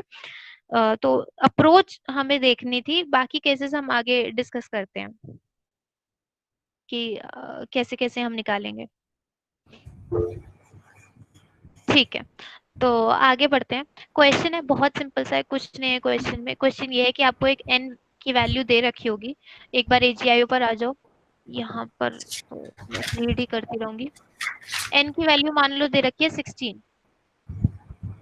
ठीक है, अब मुझे 16 को ऐसे प्रिंट करना है कि पहले 16 greater than 0 I think. Nupur 2 minute बताती हूँ।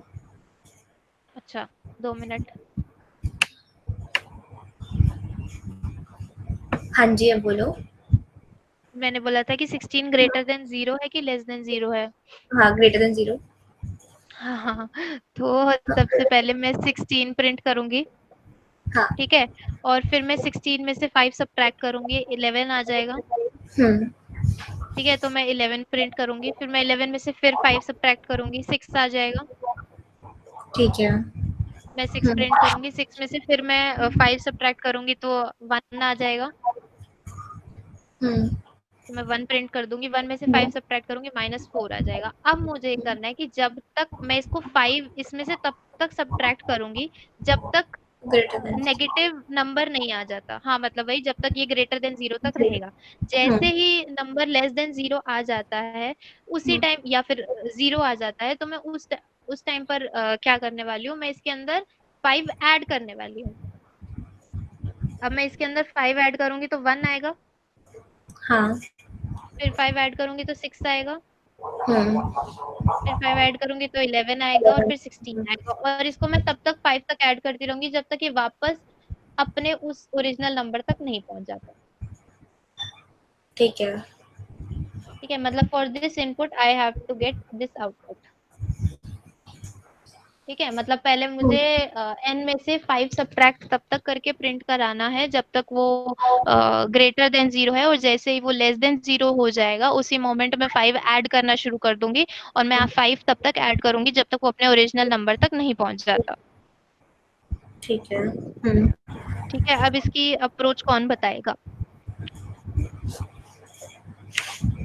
अच्छा एक चीज और, ये क्वेश्चन रिकर्जन के अलावा नॉर्मली भी सॉल्व हो जाएगा, काफी सारी अप्रोच है सॉल्व करने की, कोई दिक्कत बात नहीं है। पॉइंट इज हमें रिकर्जन सीखना है। तो अभी हम जितने इतने दिन में जो भी क्वेश्चंस करेंगे वो हम रिकर्जन पे ज्यादा फोकस करेंगे कि रिकर्जन से कैसे होगा।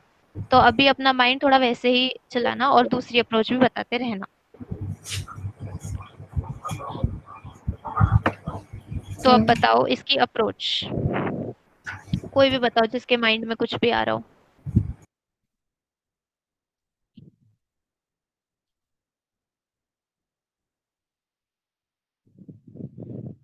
बताओ भाई, इतना मुश्किल नहीं है ये, मतलब बहुत सिंपल सा है। इसमें एक फंक्शन दो फंक्शन को कॉल कर लो सिंपली, कोई मतलब कुछ तो बता दो।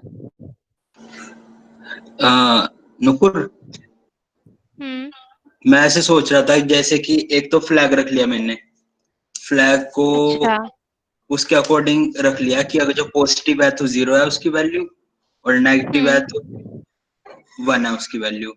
ठीक है, ठीक है। उस फंक्शन के अंदर एक फ्लैग डाला और एक वो नंबर डाला। ठीक है, ठीक है। उसके बाद अगर जो वो पॉजिटिव है, नंबर पॉजिटिव है, तो उसमें सब्ट्रैक्ट करते जाएंगे हम। ठीक है, और जिस पॉइंट पे वो अगर जो वो मतलब माइनस टच करा, उस पॉइंट पे मतलब फ्लैग की वैल्यू चेंज करके मतलब 1 कर देंगे, और फिर वहां से एडिशन स्टार्ट कर देंगे +5 की। तो ये आपका एक रिकर्सिव फंक्शन बनाइए, ऐसा कहना चाह रहे हो? हाँ। तो इसकी बेस कंडीशन क्या है रिकर्सिव फंक्शन की जो आपने बोला? बेस मतलब अगर फ्लैग 1 होगा तो वो ऐड करता रहेगा, है ना? अगर फ्लैग 0 हुआ तो वो सब्ट्रैक्ट करता रहेगा। लेकिन रुकेगा कहाँ पर वो? रुकेगा मतलब स्टार्टिंग तो मतलब जब भी उसकी दोबारा से वैल्यू उसके बराबर होगी स्टार्टिंग के, मतलब एक और वेरिएबल ले लेते हैं, और जब उसकी वैल्यू दोबारा से बराबर होगी जो स्टार्टिंग में वैल्यू थी तब रुक जाएगा। ठीक है, करना तो वैसे क्वेश्चन में यही था। और कोई कुछ बताना चाहेगा?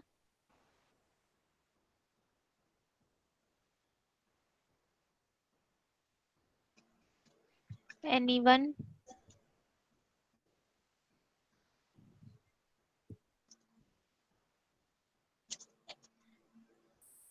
किसी को कुछ नहीं बताना है? नहीं, बस यही है इसमें तो कि ऊपर हम लिखेंगे कि जब तक वो पॉजिटिव है तो हम पहले प्रिंट कर देंगे, फिर n-1 को कॉल कर देंगे, और फिर नीचे वाली जो कॉल होगी उसके अंदर हम n-1 को कॉल कर देंगे मतलब? सॉरी n-1 नहीं, ये n-5, जो 5 का डिफरेंस है ना, अच्छा, अगर वो पॉजिटिव होगा तो ठीक है। पहले प्रिंट करेंगे फिर n-5 करेंगे, और उसके नीचे रिटर्निंग टाइम पे एक और फंक्शन लगाएंगे जो कि n+5 को कॉल करेगा। अच्छा। और ऐसे ही इसमें बेस केस ये डाल देंगे कि अगर जब नंबर नेगेटिव होता है तो पहले उस नंबर को प्रिंट कर देंगे और फिर रिटर्न कर देंगे, बस कुछ नहीं, बस वॉइड है तो रिटर्न कर देंगे नॉर्मली जैसे नेगेटिव होता है तो। और फिर इस केस में हम कॉल करेंगे n+5 को, जब जैसे नंबर नेगेटिव हो जाए ना उस केस में हम n+5 को कॉल करेंगे और प्रिंट नेगेटिव नंबर कर देंगे और कॉल n+5 को करेंगे। ठीक है, तो मतलब कर लोगे हाँ, हो सब? जाएगा, मतलब देखना पड़ेगा थोड़ा बहुत, कुछ कुछ इसमें हाँ, बेस मतलब केस सिर्फ के शायद होगा। कोड करने की वो है। अदरवाइज जो जो तुमने बोला, मतलब जो क्वेश्चन की अपनी जो एक्सप्लेनेशन थी वही उसका एल्गोरिथम है, हाँ, उसके वही। अलावा तो कुछ है ही नहीं। मतलब जो कोड की एक्सप्लेनेशन इज कोड का एल्गो यही है, इसके अलावा कुछ है ही नहीं कोड, मतलब क्वेश्चन में। बस तुम्हें कोड करते टाइम एक दो चीजों का ध्यान रखना है।